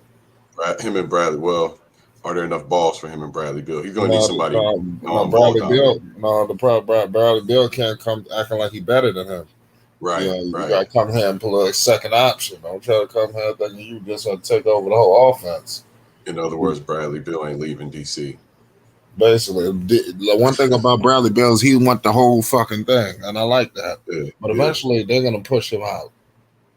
Yeah, they will. But he's so comfortable in DC. It's a shame. And they got Porzingis, so they're gonna get another year out of Mhm. Bradley. But his wife like it there too. I don't know if you follow his wife. I follow his wife on IG. She likes it there too. Yeah, you ever seen his wife? Nah, I've never Oh seen it. man, I'm they sure live she's in large delicious. up there. They got a big house up there in DC. Shit, they got 2 Rottweilers running around. I know it's lovely. I know it's They're lovely, looking man. like the president out there. I don't blame him, man, because you got to think about something with Bradley Beal. He's seen other superstars. Bradley Beal is really a number 2, but he's seen what happened with Paul George. He's seen when he left Indiana. He never was that man again. Yeah, he was he was always playing behind somebody. Yeah. I think that's what Bradley Beal is being cognizant of, and there's some other players other than just him. But Damian Lillard is the same way. Anthony Davis, guys who was just the motherfucking man. Yeah. They go somewhere and then they're not even the second option no more. They're the third and the fucking they're the scapegoat. When shit goes south, they'll blame you. Hey, Flight D Book got 35 points. No, I'm sorry. I'm looking at the final from the game before. Okay. I'll ask you right now. I'm looking at Luka's shooting stats. Last game, he was 1 for 10 from 3. DeAndre Ayton. He needs to stop shooting 3. 56-50, Phoenix. Dallas got to wake up right now. Yeah, Luka just got fouled. I think it was a blocking foul called on And hopefully was he that Bridges? gets the line. Yeah, I don't know. I hope he's going to the line. That's a smart play. It's time to go to the line. Luka is 2 for his Actually, last 14 3-point actually, it's not attempts. even it shouldn't even be a foul. Yeah, It that seemed was like a Luka flat. fell on his own. Yeah, he's gonna get the benefit of that doubt. Let's see if he ain't gonna challenge it. He probably think it's gonna go to the full. It's gonna get close. He ain't gonna challenge this. Luka's Yeah, got 20 points. Yeah, they still in good position. Is that campaign? Yeah, Dallas just missing some of the open threes that Yeah, they hit at home. they shooting too many threes. Number And just one, DeAndre Ayton is just too big down there. Luka. and they got to stop trying to play like Phoenix. Stop trying to shoot the three ball like Phoenix. Yeah. 1 for 10 in the last game, 1 for 4. There's a So far turnover. this game. You got to stop it. Oh my God! Pull up and canned it. He pulled up and canned that free throw. It's 11-point lead, 61-50. Phoenix Suns. Dallas is falling apart in the third quarter. Good shot by Devin Booker.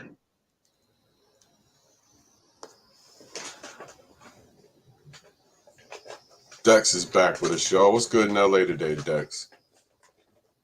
Actually, I didn't do much. I just did a little shopping. I went to the casino and it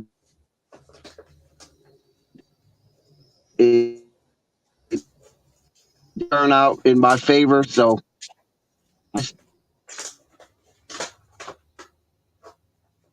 there you go. You ask them what they wanted, and man, they want the moon and the stars and everything else in the universe. I think we got the last bit of what you were saying, but the rest So of it was that's pretty basically what happened. It got pretty chopped up there. Other than Dex, that, strong now. say that again. You got chopped up pretty bad, Dex. Oh, but I said I didn't. You're in and out, Dex. You know. Can you hear me now? Yeah, he good now.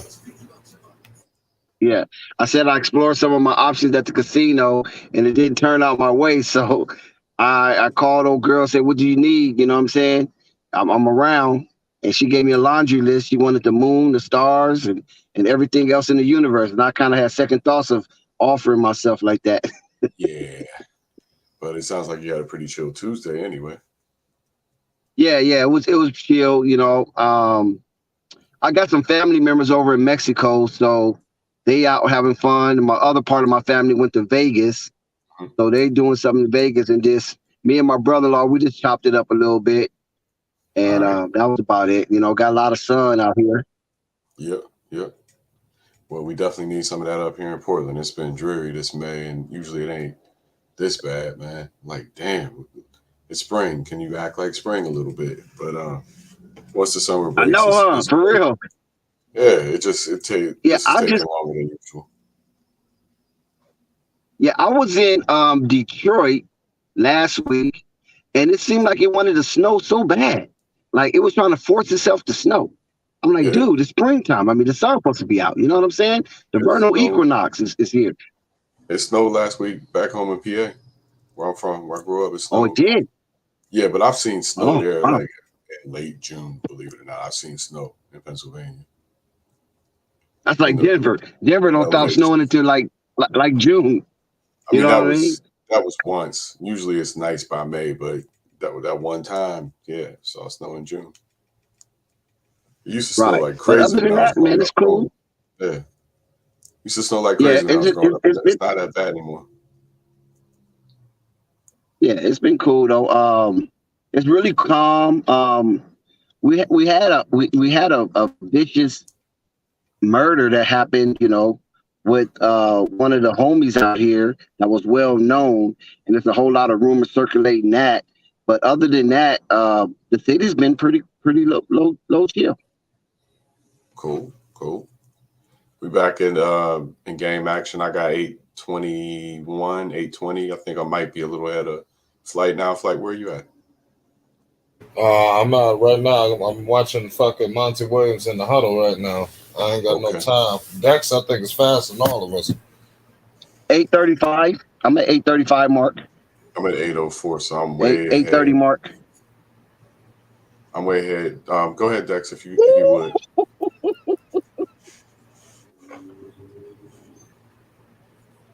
Yeah, I'm like, man, I'm way behind. Well, Dallas just missed a 3-point shot, and Booker's with the ball. He's surveying the floor. He's looking up, set a screen. He pulls up. Oh my God, he pulls up again. This time he missed, and here come Dallas with the ball. Looks like who was that? Karis LeVert. He's dribbling it, and he's looking on the ISO. He turns around, he makes his move, and he shoots, and he gets it's a foul. Oh, it's a foul. It's an offensive foul. Some elbows were thrown, and Jalen Bronson got the worst of the two. That was the foul. Listen, there was a lot of body contact, a strong collision between him and Chris Paul, and Jalen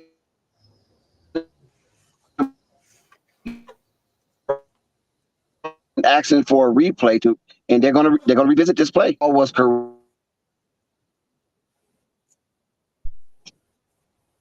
My Wi-Fi is not acting right. Let me get off of it. You want to jump on your 5G? 5G is probably more reliable, if I had to guess. Yeah. Can you hear me now? Yeah, your 5G probably gonna be a lot more reliable. I'm at the crib.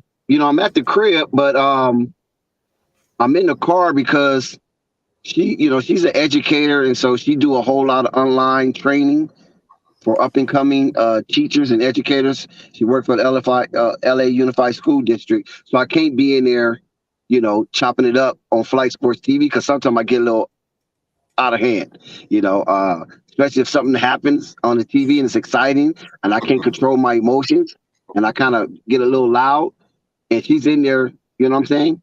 Yeah. In a meeting, and it'd be like, what the hell? The hell she got going over there? She live in the jungle?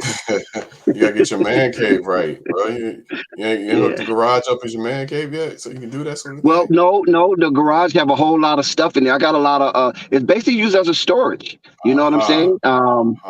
Okay. It's used as a storage, and we park cars in there from time to time. But a lot of times, like my nephews, they got these little, they got lowriders and shit like that they don't want to keep where they at. So they'll go ahead and park it at the crib to hide it for a little bit. Say, Uncle Dex, I need to hide my lowrider. Right. You know what I'm saying? I'm on the run from the guy. A lot of people do that though. A lot of people don't park their lowriders at their crib because people follow you home. Well, Jackie, take your shit. And my nephew got gold dings on his. You know what I'm saying? He got them gold dings, gold things. And I told him, you gotta be careful with them, man. They will jack your ass in a heartbeat. See, I had the dope ride, but I was sitting on some bullshit. So I caught a nigga slipping.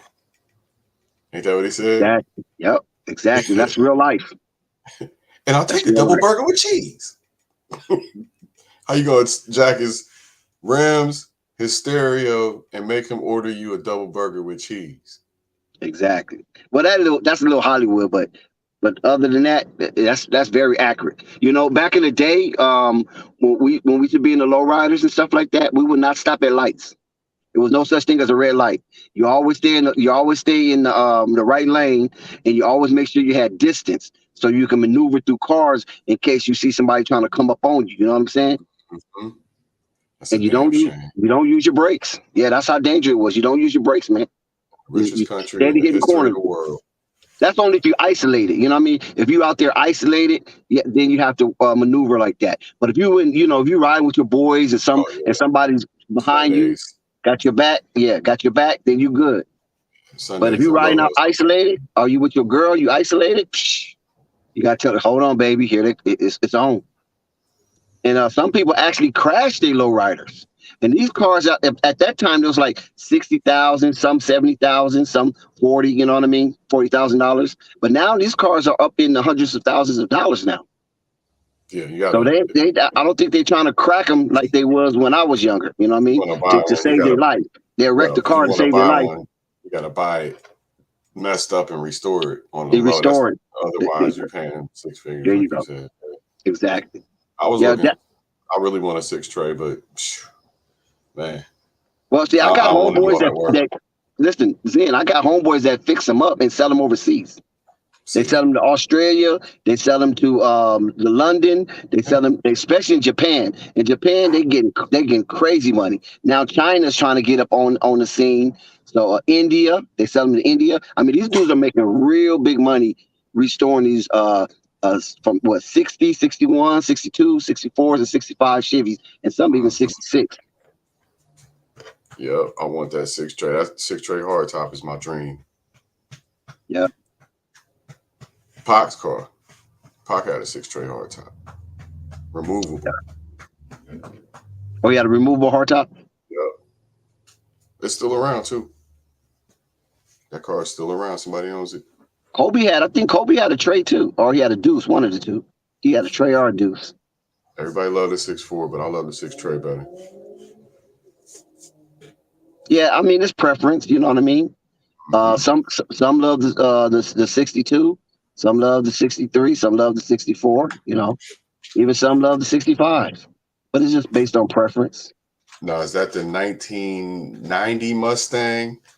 That's the classic that Kane had, the 5.0. Is that the 9? Is that 90 or is that like an 89, 88? I can't remember. Yeah, I think it was an 89, 88 style. Because once you got into the 90s, they changed the whole body. Okay, so that 5.0 is a new classic. Right.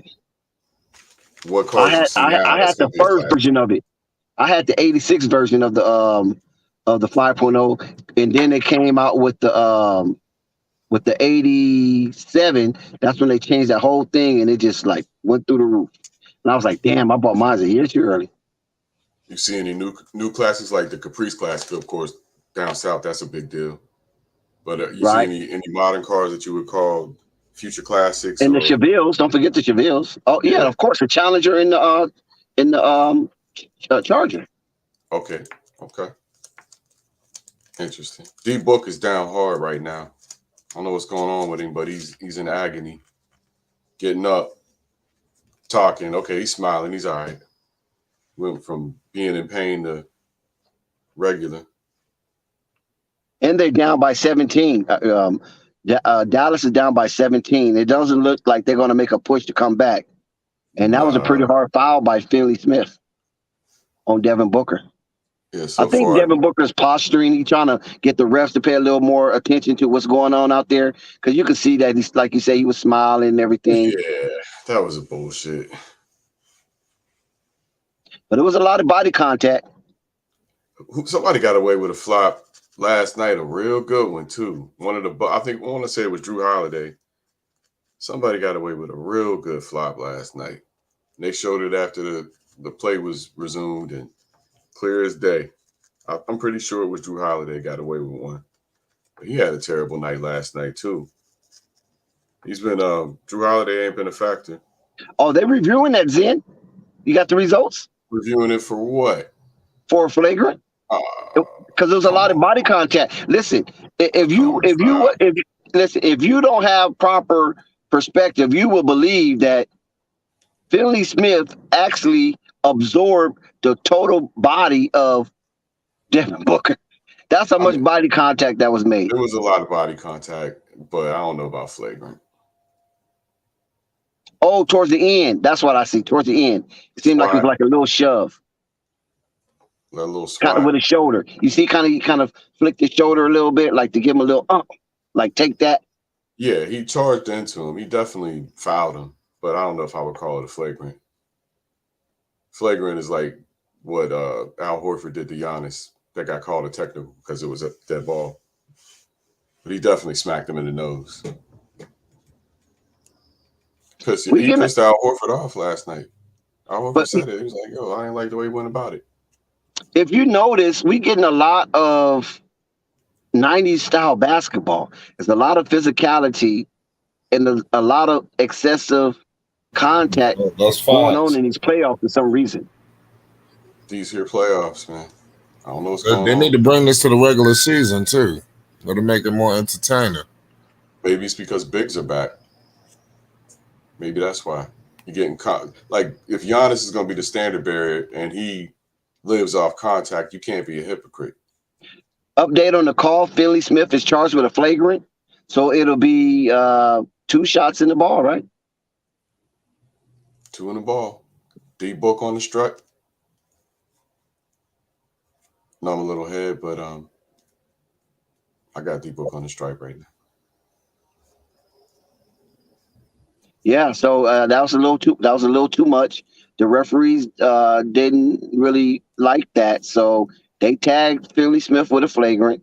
He understands. He's not doing too much barking back. He accepted his responsibility. Now we can move on. Suns up 17 with Devin Booker shooting a free throw, makes the first one. So the score changes, and they're up 18 with another free throw and the ball coming back. See, this is where roster matters, and Dallas doesn't have a roster to overcome this. He misses a second free throw, so he's 1 of 1. Phoenix will have the ball again. Devin Booker is being sidelined. He has 25 points, 5 rebounds. D-Book. As we see, Monty Williams, Coach of the Year. He was robbed last year of Coach of the Year. He should have won that one hands down. But Tom Thibodeau, somehow, some way, came up with that award. And now Monty Williams double back for the second year to win it for the Phoenix Suns Coach of the Year. Salute to Melvin Booker. D-Book's dad. Be at the games with him every game, too. DeAndre Ayton is also sidelined. So the Suns are playing with 2 of their starters. Jason Kidd looks like he's very unpleased of what he's witnessing tonight. Luka with 20 points, 6 rebounds. Hey, Dex, did you know that in the 2 games that the Celtics beat the Bucks, they were missing starters? Who were they missing? They were missing the Defensive Player of the Year for 1 game, and they were missing Time Lord for the next game, for the one last night. You said who? Time Lord, Robert Williams. Oh, yeah, Robert Williams. Remember we talked about Robert Williams, how he came back off that meniscus tear. And I listen, I don't think he's all the way healthy. I think he came back because, you know, they've been talking hard about this run, and this could be a run of the lifetime. And they convinced the young man to come back a little too soon. And I think that because he haven't really been productive, nor has he been a total impact. Yet the Celtics are still up in the series. And maybe that's, you know, a part of his fortitude coming back playing under those type of conditions, because Al Horford gave him big compliment on overcoming that setback. But now it seems like he might be taking another setback. I don't know. I don't know if that's the case in reality, but it seemed like that could be the case. Yeah, well, I liked what I saw last night all around. I think we are still looking at a 7-game series. So I'm not going to be surprised if the ball bounces either way. But it's a classic as far as I'm concerned. I'm looking forward to every last game. These playoffs in general have been classic playoffs. Every series except for one got locked at 2-2.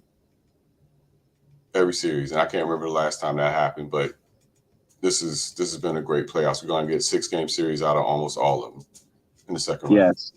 As you say that Dallas Mavericks have cut into that 18-point deficit. They on a 4-0 run. Phoenix with the ball just to try to qualm that run. And we're looking at Devin Booker right now sizing up Luka. That's what we love to see, but he gives the ball up and ends up turning the ball over. I think Devin Booker should have went ahead and sized him up and challenged him like Luka just did, but unfortunately he missed. Rebound Dallas. Oh, it's a scramble for the ball, and it's a loose ball foul. The foul looks like that's on Caris LeVert. Yes. In the open court. Unfortunately, that was a mistake for Caris. And Devin Booker will be rewarded with the foul, but no free throws because Phoenix have a foul to give. Caris LeVert. Caris LeVert's in Indianapolis. He's in Indiana. No, he's in Dallas. What? Yes. That was him just there. No shit. You didn't know that? I missed it. And he's been playing very well for Dallas. How's he not starting? I think he does start. Another foul. Are you sure? Oh my God, Dallas is getting out of control. You're not confusing I think Spencer that foul Dinwiddie will for be on Karis LeVert? Cleaver. You're not confusing Spencer Dinwiddie with Karis LeVert? I mean Spencer Dinwiddie. Excuse me, Spencer Dinwiddie. My bad. Okay. Yeah, that's what I mean. Spencer Dinwiddie. I do get them mixed up. Spencer Dinwiddie. Thank you for correcting me. Yeah, Spencer Dinwiddie. Yes. Okay. Yeah, and with the acquisition of Spencer Dinwiddie, Dallas actually took off. To be honest with you, Yeah, he helped quite a bit. They did a Boston in the Western Conference. You know what I mean? I watched Luka is just shooting crazy, but Luka is not hitting anything but the side of the backboard. Is Luka trying to build a castle with all the bricks that he laying? Brick City. Brick City, Dex. Let me look at this. Look at the stats for Luka tonight. But when you look at the Dallas play, they're not giving up anything easy, and that's what you want in NBA basketball. You don't want them to give up anything easy, but at the same time, on the opposite side of that, you want to continue to attack, and that's what you want to see as well. You want to see stout defense, tenacious in its nature, and you want to see the offense be preemptive and steadily trying to strike when the strike is available. And he misses the first free throw, but he did go to the paint, to the cup real hard, and we appreciate that in the young man, because far too often we see guys surrender and pulls up jump shots, and sometimes it just be a little too much finesse and not enough girth. That's a fact. And, you can tell when the jump shooter is surrendering, too. Sometimes they're not aggressive. They fade back a little too casually. They don't, have good posture. You can tell when a jump shooter is kind of, giving it up, so to speak, and when they're really in the zone. Different posture, different level of tension in the body when they shoot.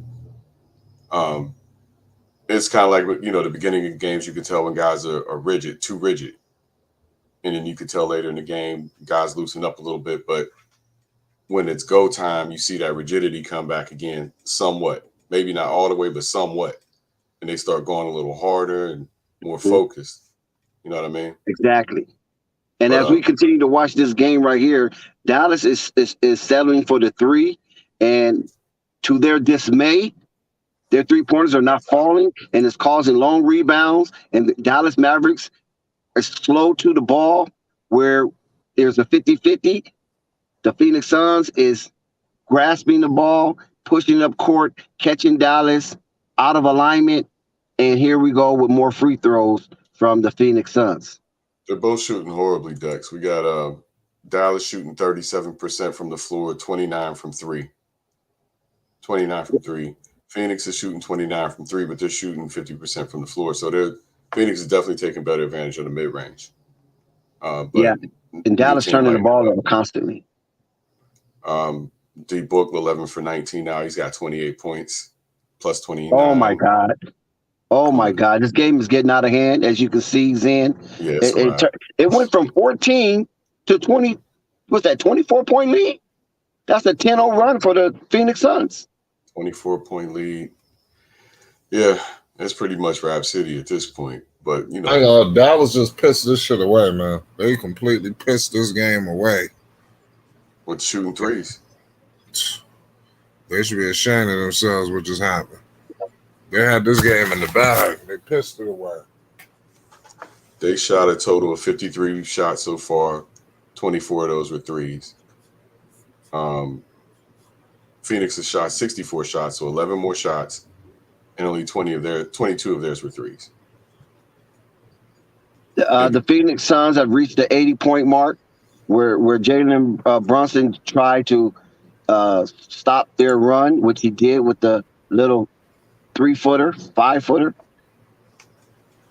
Phoenix seemed like they kind of, not playing as strong defense as they was. Maybe that's due to the score, or Phoenix Suns just outwilled them tonight.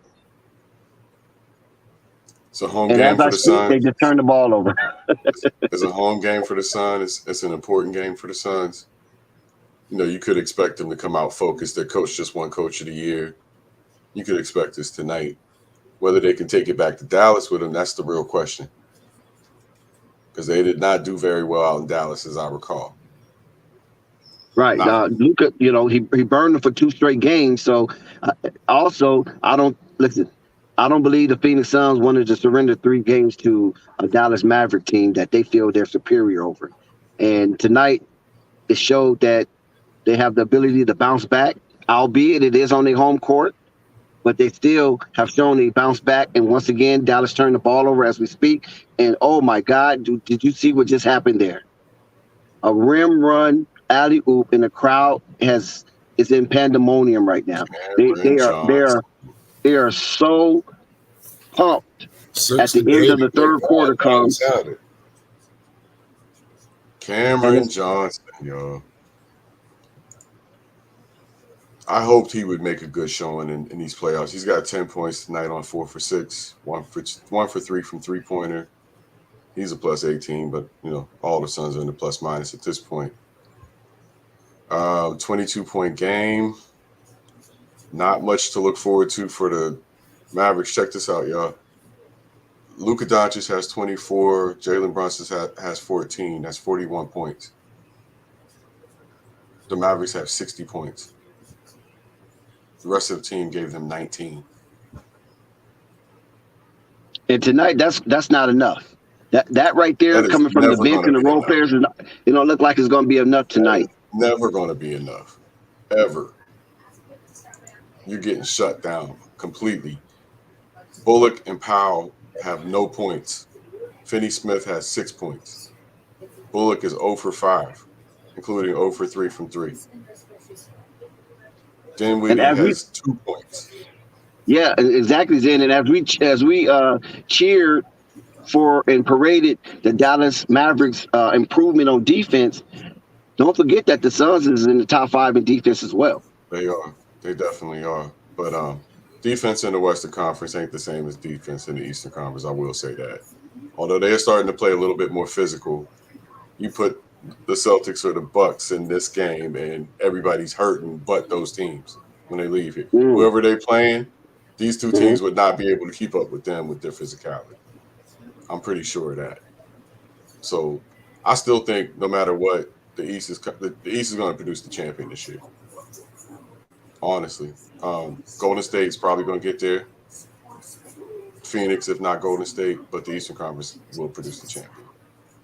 And the segue into Golden State was the first team to be up to win 3 and be up in the second round of the series. And then, of course, earlier tonight, we witnessed the Miami Heat also win 3 games and is up in their series. So Golden State seems like they ain't playing around. We don't know what the results of Ja Morant MRI, because when he first got his MRI, they kept the results secretly amongst them. They didn't want to share it. And a lot of times, Zen, when you do stuff like that, it seems like it could be worse than what people might think, and they don't want it to have a negative effect where it involves the psyche of the team, feeling like their chances are dampered without Ja Morant. But fortunately for the Grizzlies, they play way better without him than they do with him. Yeah, until last night. Until last night, yeah. It didn't work out so good. But and that's the thing about a superstar. You can get by in the regular season, but when it comes to the playoffs, the other team has superstars and you don't, that's where it shows up. All the time. Superstars are going to goof off a little bit during the season, and they're not always going to show up. But in the playoffs, this is when shit gets real. We always tell, the audience, the playoffs are different. I think that's just the summary of what happens when you go from regular season to playoffs. They're just different because these guys are now playing blood game. They're out to win, not just have a good record. So all the physicality goes up in the playoffs. And it usually does. But this year, I've seen defensive intensity we haven't seen since Rodman. Rudy Gobert would be ashamed in the Eastern Conference. I don't think he would be the dominant defensive player in the Eastern Conference at this point. It seems like Phoenix, they're getting to the ball more. It seems like they're showing an influx of energy on the offensive end. And Dallas just seemed not to be able to respond properly to stop this. Once tonight. again, the Phoenix Suns scored on a wide open jump shot where no one was in the vicinity to contest the shot. And I know that Jason Kidd is livid right now, looking at his defense be so porous. They don't have the personnel, man.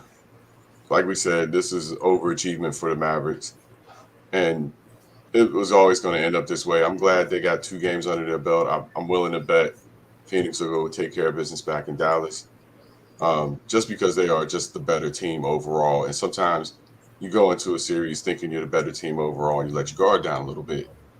So, the other team is hungry and trying to prove something, and you're like, yeah, we already proved that. We're just trying to get back to where we came from. You're just kind of in the way of getting back to where we were. We see ourselves as a finals team. So please step aside. But the other team ain't going to step aside. They're not going to. And then you find yourself catching blows and somebody gets hurt, or all the circumstances that happen when physical play comes, they start piling up.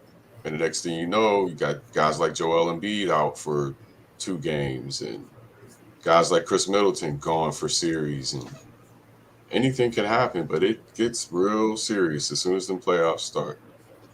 And that's, why we get that mid-season malaise, and why the All-Star break is necessary, and why we get so antsy towards the end of the season, be ready to rip each other's heads off, because we're ready for the real thing. So I'm just happy speaking to about see the real thing. Nice. Phoenix is just throwing alley oops and listen, the game looked like it's out of reach. Phoenix, oh my God, another hard foul. Luka goes down, but he gets up.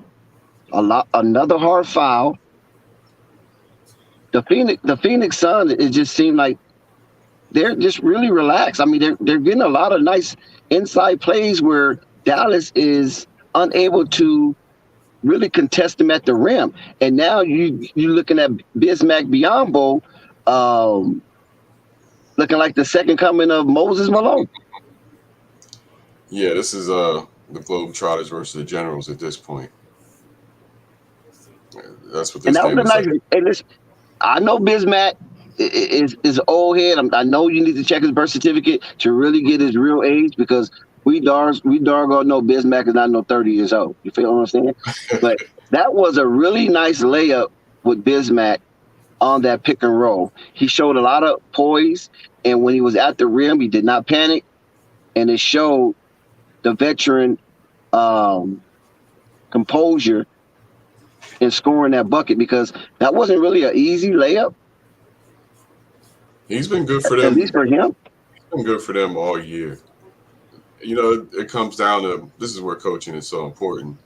Guys got to just know their role. That's it. You make a player feel secure, and you make them feel trusted by establishing roles clearly. And once a guy is comfortable thinking, okay, well, as long as I do what coach asked me to do, then I don't have to worry about getting my head chopped off for X, Y, and Z. It becomes easier for some players who are talented but maybe have had too much asked of them in the past, or maybe their roles weren't clearly defined.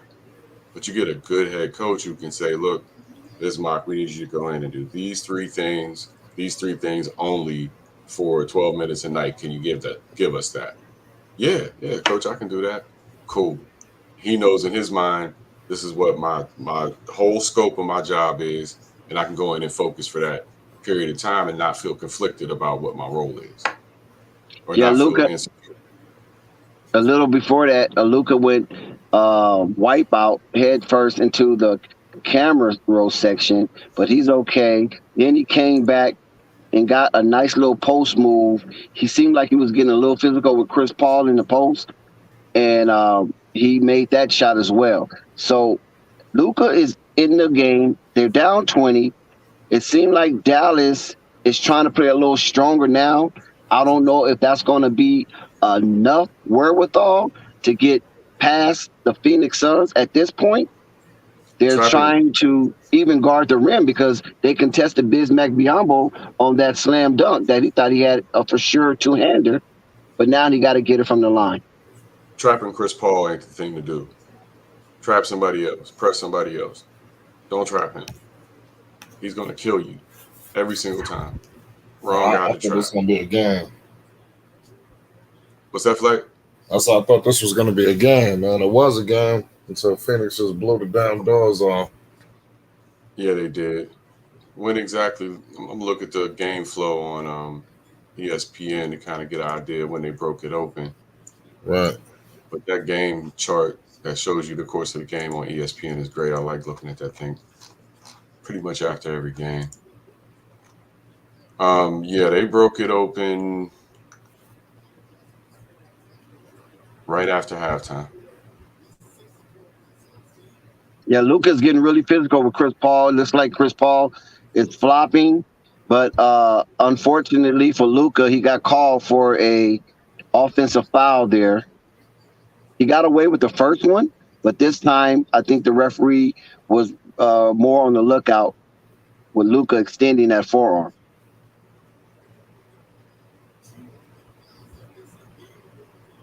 Wow, yeah, Phoenix has been leading since 10 minutes and 19 seconds in the third.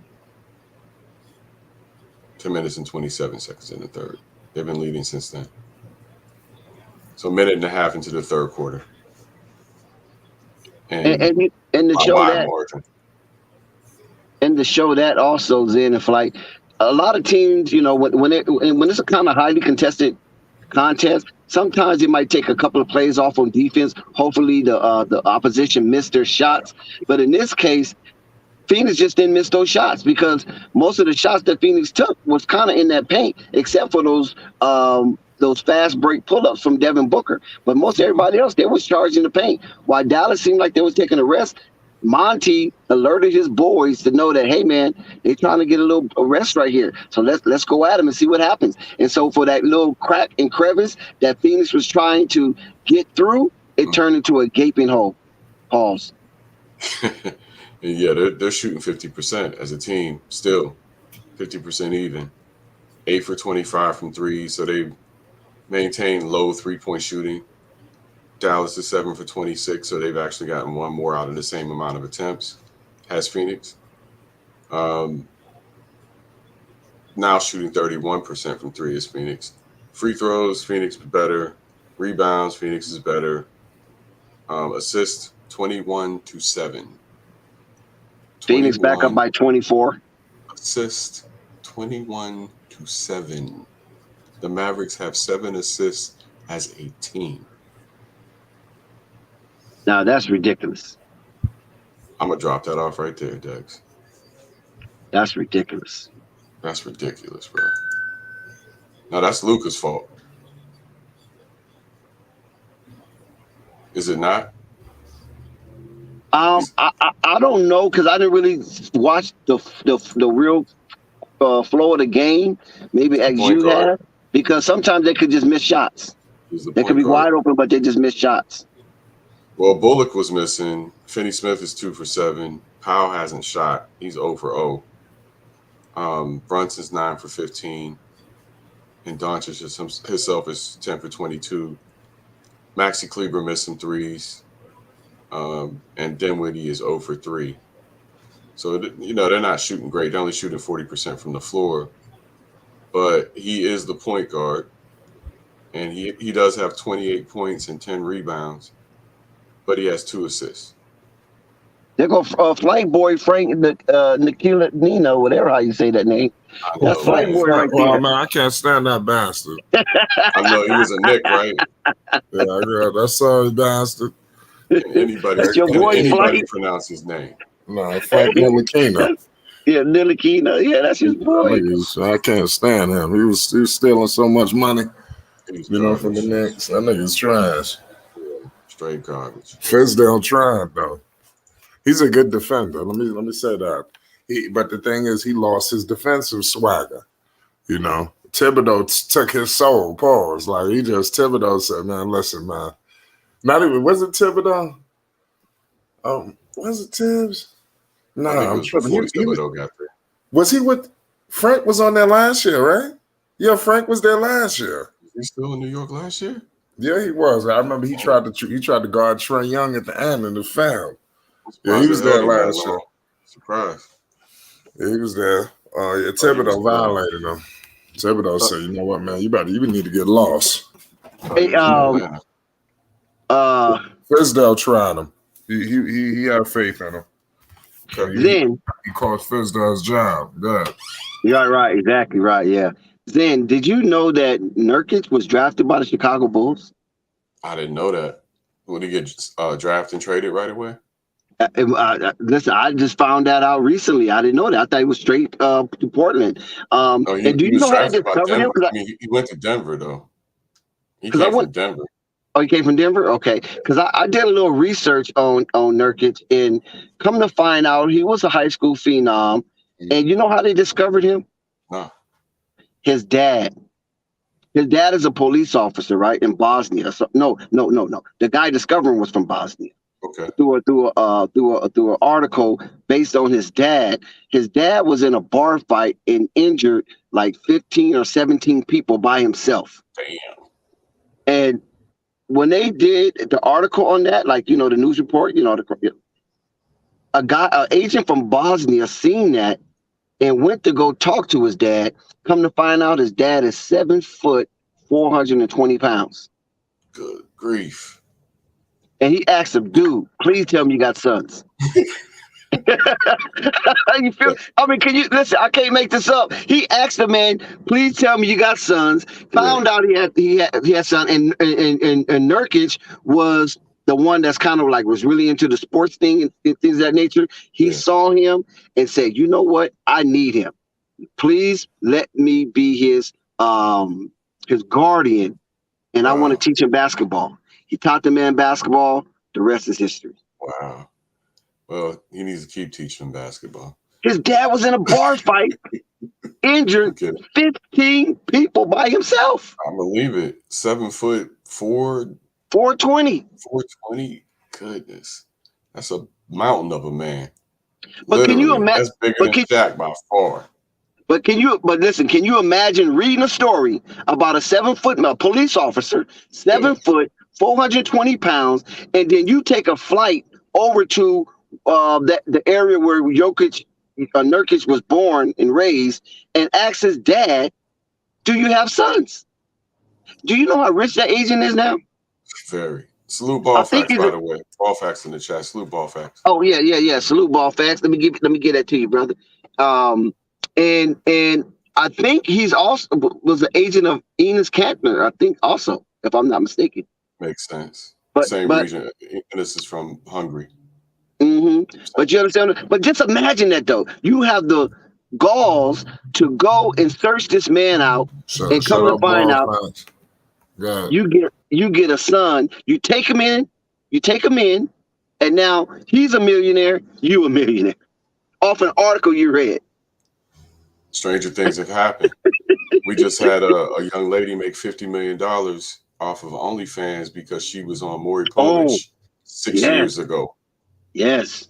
Talking about Cash Me Outside. $50 million.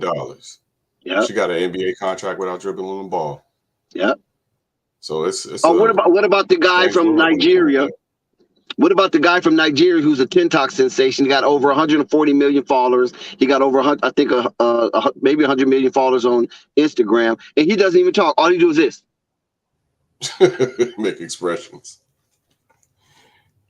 Hey, it's what people will watch and what they'll pay for. No judgment. He was working at some type of factory, and when the pandemic happened, the factory closed down, and he just started making simple answer videos to complicated situations that people thought was complicated. And he just started making simple videos, never spoke, and just do this. Just give expressions. And the man's a multi-millionaire right now. A young kid at that. What am I doing wrong? 136 million followers on TikTok. And we already know TikTok paying more than anybody right now. It should make you so mad sometimes when you hear it. You feel like, look, I be trying. I mean, damn. Are you that much better? Fly, you better open up you a TikTok, man, and put some of these segments on there, especially them coffee segments. And get you over 100,000 followers. And once you get 100,000 followers, you get paid. TikTok gonna cash you out. Catch coffee at a rave somewhere. But Yeah, it's a so yeah, 19, I seen that on that 19-point game. OnlyFans. You saw that thing about the OnlyFans with Yes, I saw that. Yeah, she made over Danielle $54 million or something like that. and came up with the receipts. Yep, showed it. And She Danielle wasn't lying. Bergoli. Salute to Danielle Bergoli, man. As far as I know, she's never hurt anybody but her mother, and who knows if her mother deserved it or not. We saw the TV show. We didn't see the rest of their life. The girl was mad about something for a reason. Let's be honest. Kids don't get like that for no reason. So if she's made something of herself, then good for her. Even if it is just showing her ass. Yeah, we have a 19-point ball game. Phoenix seemed like they cannot get it back down to 14 as they had it earlier, which was well within striking distance, based on the time that was left in this ball game. So it's 6 minutes and 16 seconds left. Ooh, nice 18 dunk. point game. This ain't over entirely. 6 Nice minutes. dunk. We might see a Who rare. dunked that ball like that? Was that Finley Smith? I don't know. We might see Did he put Devin Booker on a poster? Or was it Malik Bridges? So I didn't close the game. Let me open the game back up. Keep my eye on the score, but I'm like, yeah, this shit over. Turn it back on. Yeah, that was Finley Smith. You know what? I always wonder, is he any related to Michael Finley? I don't think so. That's Finney and Finley. Oh, okay.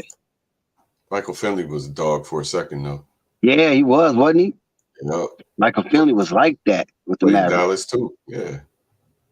Michael Finley. He was with the Suns. He was with Dallas.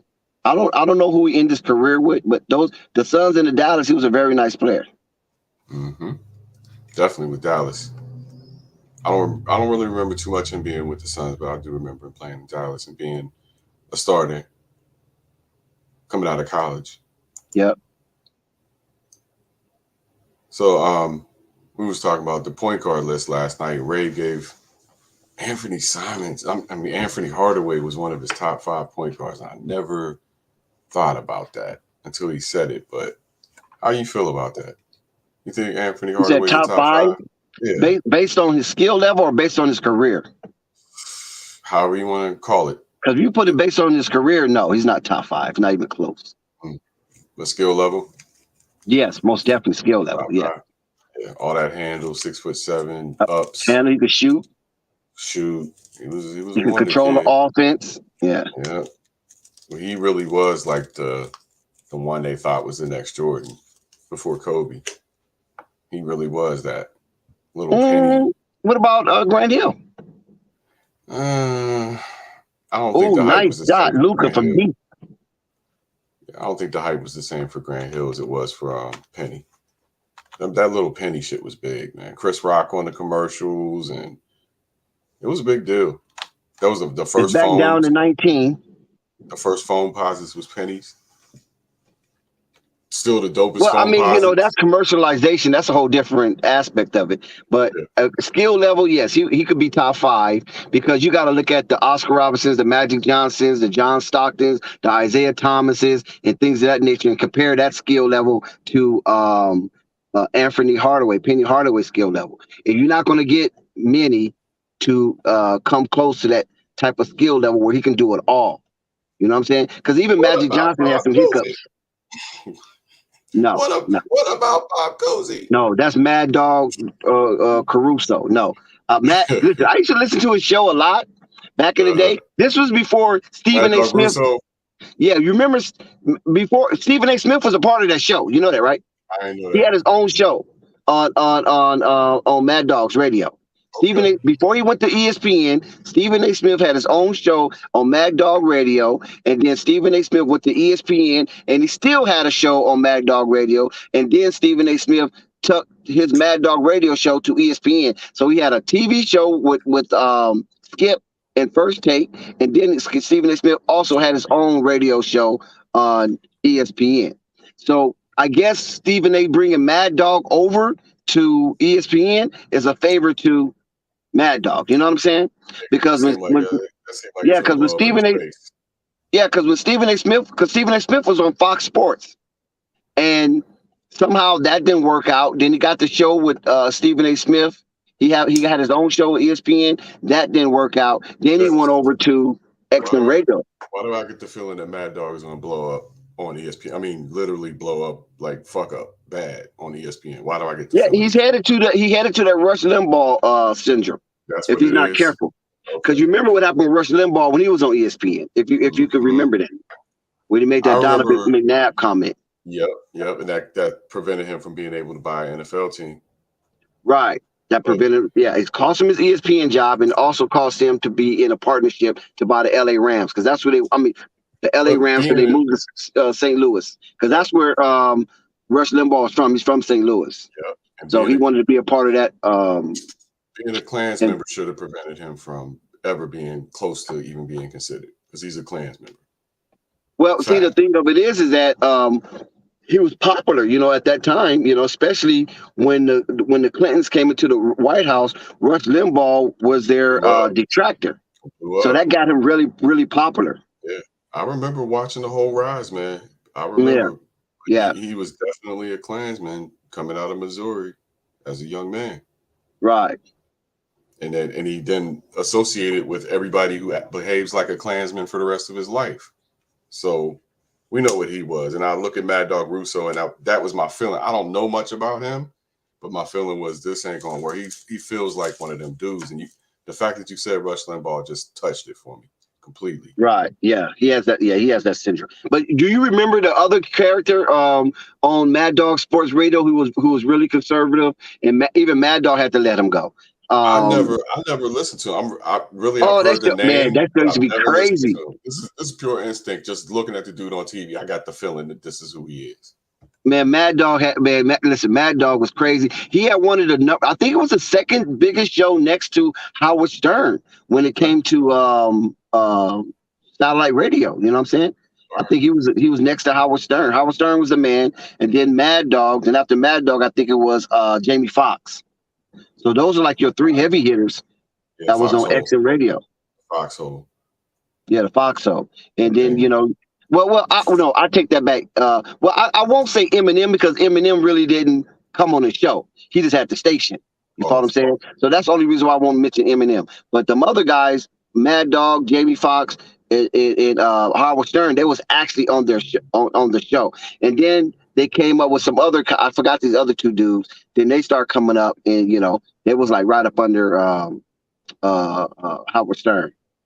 The Mad Dog and them starting to fall off a little bit. As long as he keeps his sports, and this was my opinion about Mark Jackson, as long as you can keep it to sports and your job, have your political opinion. Jake Crowder is down. But don't bring that shit to work. So Jake Crowder is down and Jake Crowder is out. Yeah, I seen that. The same thing for Russo. Talk about sports, man. Don't bring your politics into sports. That's all. Same thing for Mark Jackson. Leave your shit at home. People who can't separate those two. But see, the only thing about that, Zen, is that you're treading on a thin line, because sports and politics have always married. And now, since the rise of the woke, you know what I'm saying? I'm woke. Okay. Since the rise of that movement, I'm woke. Now they seem like they want to separate politics from sports. Because sports and politics or sports and racism? Because politics ain't racism. Politics is racism. What do you mean? They're racial politics, but there's a difference. It's not like Russo is coming in complaining about actual policy, governmental, actions that are like affecting everyday citizens. He's coming in with a beef, let's say, against Kaepernick, and that's a political perspective, but it's not necessarily a political issue. I disagree. And the reason why I disagree, because I'm just going to take it within the early years, right? In the early 80s, you had a general manager for the Los Angeles Dodgers named Al Campanis. And Al Campanis was asked a question on national TV, right? Why is there not more black general managers, right? Right. And you know what he said? They don't have the capacity to run a team racist. Or an organization. That's racist. So, that's not politics. That's racist. Listen, let me marry the two. So by him saying that, I'm quite sure he's not the only one who thought that. And I'm quite sure That's what I'm saying. He's not the only one who paraded that. So if that's how the mindset is, the rules around hiring will be the such, and that's politics. Hiring, yes. I'm talking about on-air sports. Bringing But politics into on-air sports. but Or that's what I'm saying. bringing it to your job. Like But that's worse. I work for a county government. I know that my county government is liberal as hell. I don't care. I'm liberal myself. But I'm not liberal. When it comes to doing my job, that never comes into play. I'm liberal in certain aspects. When I'm working for the people, I don't consider whether they're liberal or conservative. You know what I mean? I leave that shit out of my job. We don't deal with that at work. But see, that's what I'm saying though, Zed. You and I don't really have the power to fluctuate policies, whether for or against us, or whether for or against somebody else. But those who do have the power to influence and to fluctuate policy, these are the people with that mindset that was saying blacks couldn't manage an organization and stay afloat, which he was 100% wrong. But in his mind, he didn't think it was racist because he said it on national TV in front of millions of people. He just thought that was a reality. But at the end of the day, that's not politics. That's racial. And but that's politics within that sport, isn't it? When let's say Russo takes on Kaepernick, that's really about race. That's really not about politics. That's about race. But listen, Russo do not control the politics of the NFL. So he's on just opinionated. But there's people who control the politics of the NFL might agree on the same lines as Mad Dog Caruso. So that's politics and race. Because he was white ball, wasn't he? Yes or no? You could argue that race is politics. I guess that's the argument that you're making. I separate the two. I think I'm talking about in sports. I'm talking about sports. I ain't talking about outside of sports. I'm talking about sports because this is what we are. We're talking about sports. Racism in sports is very political. It's very prevalent, but I don't think it's political as much as it is white society is dominant and racism is prevalent in our society. Okay. It's another case in point. Society at large. Another case in point. Right. Let's bring it up to date. The only thing special, Dex, if I could, about football and basketball is that they're black dominated athletics. That's the only thing different. Exactly. Yeah. But let me tell you also though, did you know in hockey as well as baseball, they had situations and demonstration with Black Lives Matter, right? Yeah. So they was having T-shirts and everything like the NBA and in other sports. So if that's not political, I don't know what it is. Got a whole lot of people of color in baseball. You understand what I'm saying? And now you got people of color in hockey, and yeah, you could consider it political to protest, but at the root of the issue is race. Right. That's what I'm saying. Sport. So what I'm saying is, what I'm trying to say in a roundabout sort of way is, Mad Dog Russo is probably a fucking racist. Is what I'm trying to say. I mean, a lot of people have said that about him. You know what I'm saying? And then other people say he's passionate and things of that nature because he do love Barry Bonds, right? Yeah, well, it's easy to love your heroes. I mean, you've seen Do the Right Thing, right? Okay, got you. Who's your favorite basketball player? Magic Johnson. Right. Who's your favorite rock star? Prince. So all your favorite people are these so-called niggas, but you don't like niggas. Right. Well, they're different. They're not niggas. That's right. Yeah. No, they're niggas, just like us. Got you. I got you on that one. Yeah. So I look at, sometimes these I'll say it, these black conservatives, which Stephen A. Smith is one of them. No, he's not a conservative. No, that's not true. In his defense, he out of his own mouth, he says he's an independent. But I still don't like it. I still don't like the way he moves. I don't like the way he moves. But he's not. He says he's not conservative. He got a lot of conservative friends, and he got a lot of opinions. And he got a lot of liberal friends. Because Magic Johnson is one of his good friends, and he's liberal, just like Michael Jordan is one of his good friends, and Michael Jordan is conservative. All right, we might want to call him a political coward. I'm an independent. I'm an independent, but I will tell you, I'm a liberal independent. Right, my leaning is left. My party affiliation is none because I don't want nothing to do with the Democrats. Right. Yeah. Right. I certainly don't want shit to do with the Republicans. He is saying independent and playing both sides of the fence. Where I will tell you, no, I'm not a Democrat, but fuck the Republicans. He won't do that. Now, according to Stephen A. Smith, out of his own mouth, he said this. This is where he lies on party lines. He's conservative with his money, but he's liberal with his lifestyle. That means he votes for tax cuts. That means he votes for You know what I'm saying? Republicans. That means he votes for Republicans. That's what that means. Yeah. So 'Cause that's what he he says. wants tax cuts because he's a millionaire now, and he wants them tax cuts. He don't want to pay taxes just like the rest of them. So I'm reading between the lines. He invites a guy like Russo on because he relates to him, because he's a conservative. And this is what I say: sooner or later, it's going to spill over. Well, it looks like they're trying to fight in Phoenix. Phoenix is getting blown out by 28. It's 2 seconds left, but now they want to fight. You should have been fighting during the course of the game. Yeah, woke is just a term for black. That's just a new euphemism for black, by the way. Is what? Woke. Oh, When yeah, they call woke. people woke, that just means black and black adjacent. Yeah. They do this stuff constantly, but we're not here to talk politics, so or but race. Yeah, so he say he's conservative with his money, but liberal with his lifestyle. You know what I'm saying? So that would make him independent. You like the fuck hoes and smoke weed. Let's tell the truth. Well, I mean, I ain't gonna get into that because I'm not too far removed from that my damn self. So who is? You know what I'm saying? Because the ones that got the tattoos and smoke weed, ooh, boy. I'm just saying. What a night they give you, baby. That's understandable. I understand. If you ain't got no tattoos, I ain't looking at you. Well, I understand. What I'm looking at you for? When you start making money, you too prissy. You start looking at your tax bill and you're like, how that shit hurt? They took how much from me? You start thinking like that, but you don't think about all the shit you got for all those years that you wasn't a millionaire for free. Like roads and bridges and tunnels and airports and everything else. That's not free. That's not free. No, but the people who came before you paid for it with their taxes. But now that you got money, you don't want to pay no fucking taxes, you selfish bastard.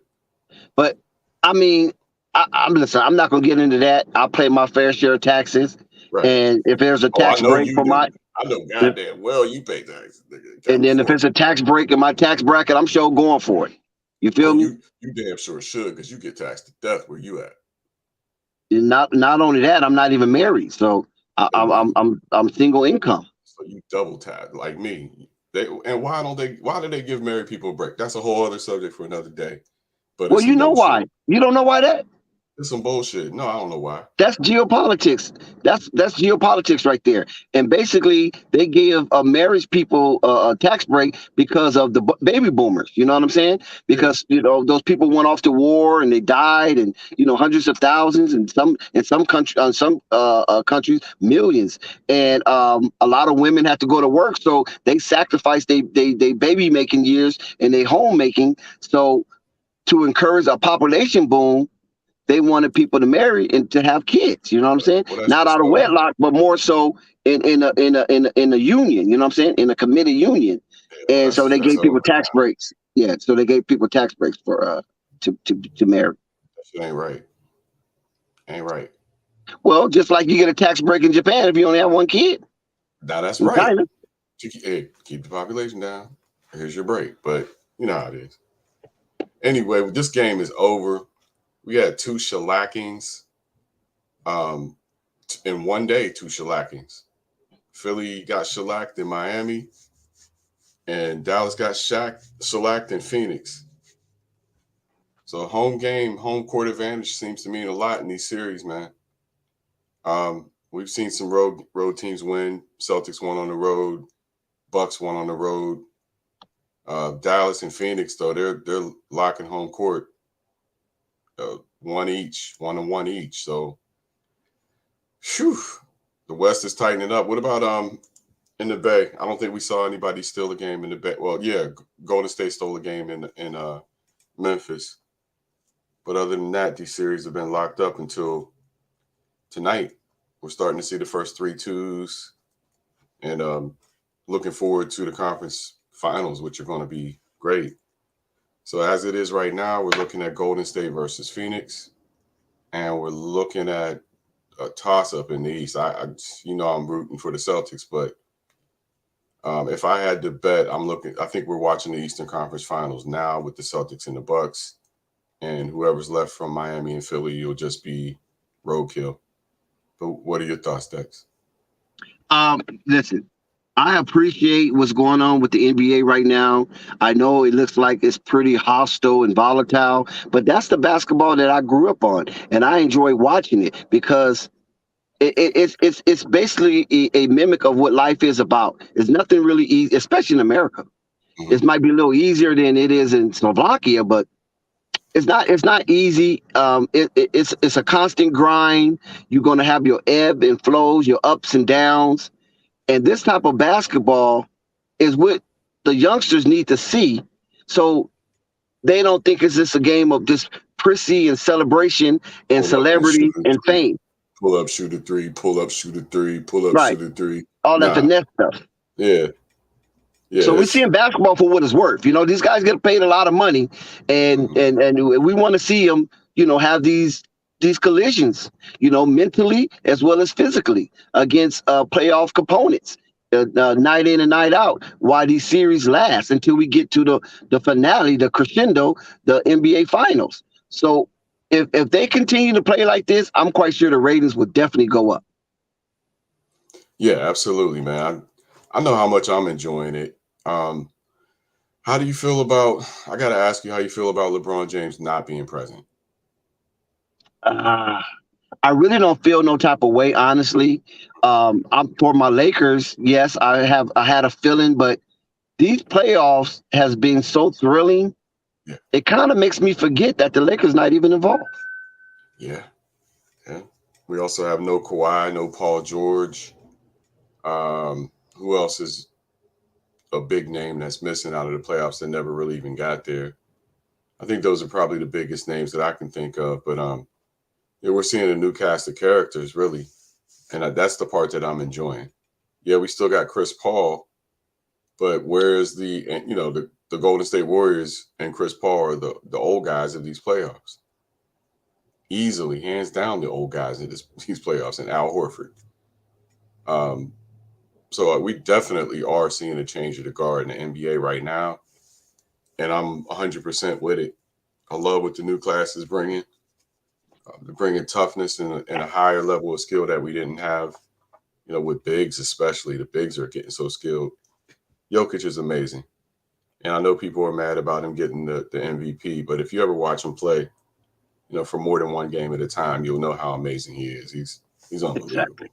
Yeah, we can't. Jeff throw the boss. We can't say Kevin Durant because Kevin Durant did participate in the play-in in the first round. They just happened to be eliminated so swiftly. It almost seemed like he wasn't involved in the playoff. So, like the old song by Blackfoot, "Your body here with me, but your mind is on the other side of town." And that's what it seemed like the Brooklyn Nets was. Their body was here with us, but their mind seemed like they were somewhere else. And I agree with you, Zen Master, that the NBA's in good hands. The LeBron James of the world, the Kawhis, the Kevin Durant's, the Kyries, the Paul George, and those other big names that wasn't participating in long runs in the playoff this season. But the NBA has bequeathed this game to the John Morants of the world, the Anthony Edwards of the world, the Big Cat, because he's still young, the Giannis of the world. So there's a lot of bequeathing that's going on with the NBA with the stars that's in the league right now. So I have no fear, I have no shame of what these other old heads failed to do. It's just, hey, it's the young guys' time now. Yeah, it is. Salute the flight. Salute the flight. That's right. I see everybody calmed down, so I figured I'd join the party. Yeah, you put them babies to sleep, huh? So it's great. Just chilling, man. Like I said, we had a shitty game. I was listening to y'all cook up in here. Y'all was in here talking that good talk. Why does it look like daylight where you are? I know it ain't, but it's. I would swear I'm were in by my daylight kitchen. I'm by my kitchen, so that's that light that you see right there. Yeah. I'm like, damn, I know it's dark in New York, but dude look like he, in the sun somewhere. No, I'm just sitting there. I'm sitting there cooling. I'm just chilling, at the crib. I'm just taking it easy. You feel me? What you think about that beat down tonight, Frank? Huh? What you think about that beat down tonight? It was a bullshit. I mean, I was thinking about coming on. I was thinking about coming on to do the doubleheader, but something was telling me that Miami was going to beat them down. And then I thought Dallas would have been close, but I thought it was close, and then they blew the doors off the hinges. But remember, I was telling you, Dallas is overachieving. You know, like I said, Phoenix is the better team. Phoenix, they still gonna lose. I was saying earlier in the show, they can when they meet a team that's gonna crush them because they're very vulnerable. They make a lot of silly mistakes, and Dallas is not that team to really step on them. I think if they face Golden State, let them try this bullshit against them, see what happens. I bet they probably close their ass out of 5. You know, so I'm just saying they don't have that killer instinct yet. Yeah, they almost lost to the Pelicans. We got to remember that. That's true. I started feeling that too. Golden State got that second gear that they can go into in the playoffs. It's not over. I thought Phoenix would have, and apparently they kicked it in tonight. But can they close out? If they close out this next game and take the series 4-2, and Golden State walks away either 4-1 or 4-2, I give them an even chance. But if they go to 7, Golden State's going to clean them up. They're gonna try to close them out in this 6th game. I think it's just gonna be tough. You know, they know Game 7. They're gonna have all the heat on them. They gotta treat Game 6 like it's Game 7. That crowd gonna be ready. You know, Luka at home. They're not gonna be easy to beat either. Yeah, it's gonna be a tense night in Dallas. That's for sure. They almost lost that Game 6 to the Pelicans. You gotta remember, but I think they turned it on late and was able to finish them. You know, I think Dallas is a little bit more ahead of their development. To be honest with you, if you look at Dallas's supporting cast is a little thin. That's why I keep telling you you're overachieving. If you just look at it like, who the hell is these people out here? You know, if they're not hitting threes, it's like, you know, it's crazy. They're hitting threes. They're looking like one of the best teams in the West. Like they scored 80 points as a team, and Brunson and Doncic scored 49 of those 80 points. Yeah, you see. Then another thing, they can't play this game. They might be playing Phoenix's game. You know, don't be up here chucking all these goddamn threes. You know, you gotta mix it up as you're playing into their hand. But it's gonna be good though. It's close series. They just don't have the horses, unfortunately. I hope Cuban goes out and gets the guys that Luka needs next year. Yeah, get somebody. Yeah. If they can't get another superstar, somebody on the fringe like a CJ, you know, like he's not a superstar, but he paying huge dividends. So you think they can pry CJ away from the Pelicans? No. I didn't say CJ. I say get a player like him. I said Dallas need to get either a superstar or a fringe all-star superstar, something like a CJ. CJ is not a superstar, but he pays dividends for the Pelicans. I'm not saying CJ going to Dallas. I don't think that's possible. I think New Orleans is gonna run their squad back.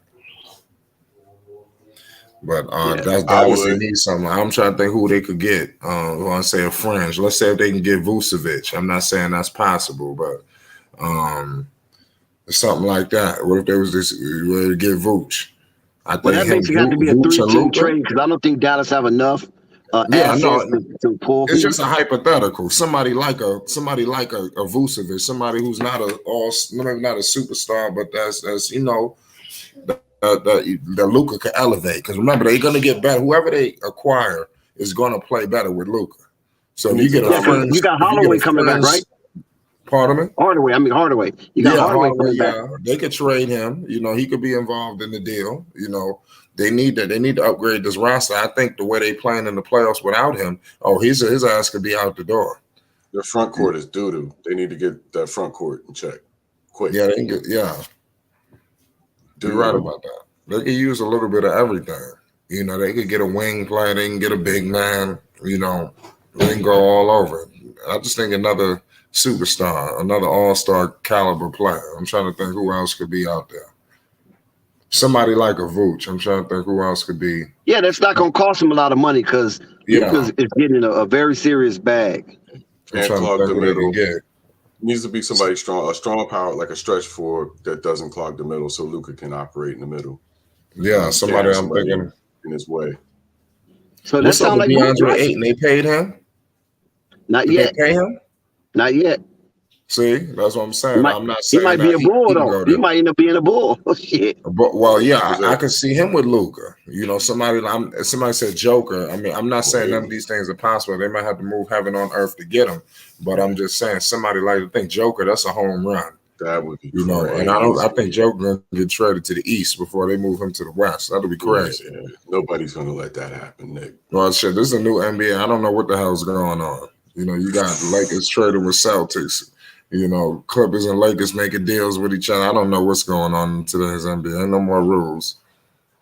Don't seem like it. Collusion's out the window.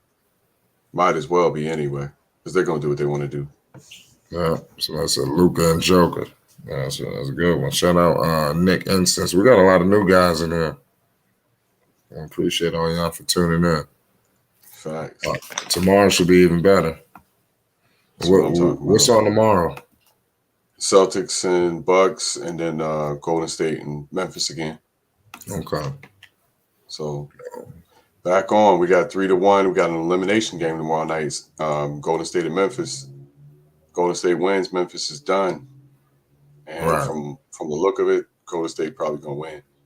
Right. Then of course we got the monster heavyweight fight back in Boston, 2-2 each. That should be, the highest rated game of the series or the playoffs, I would expect at this point. Yeah. It's been the highest rated series. What game comes on first?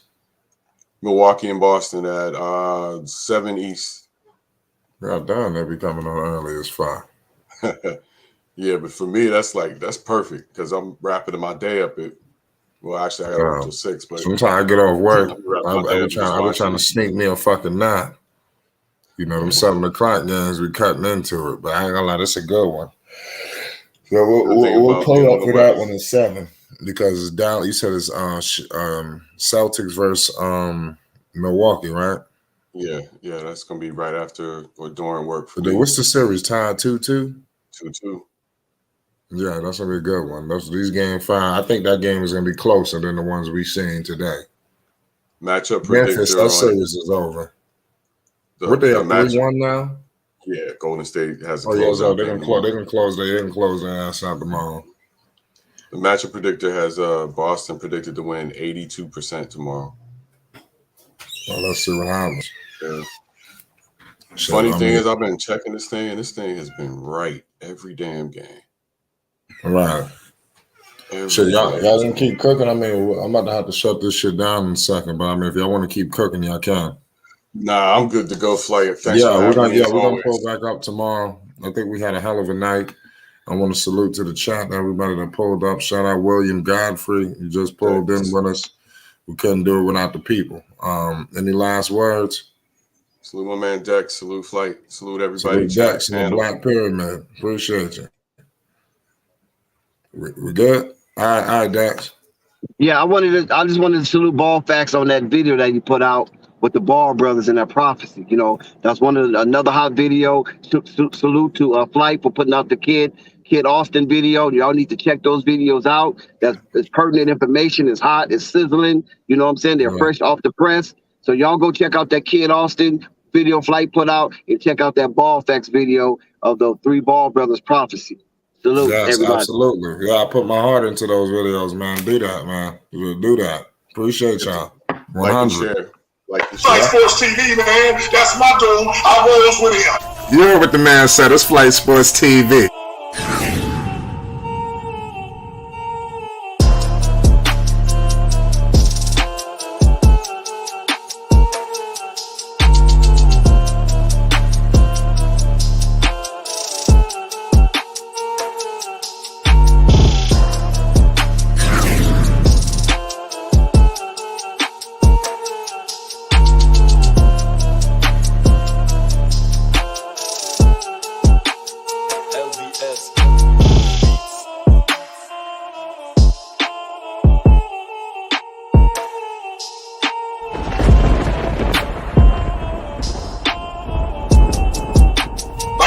Flight Sports TV, that's where it's at.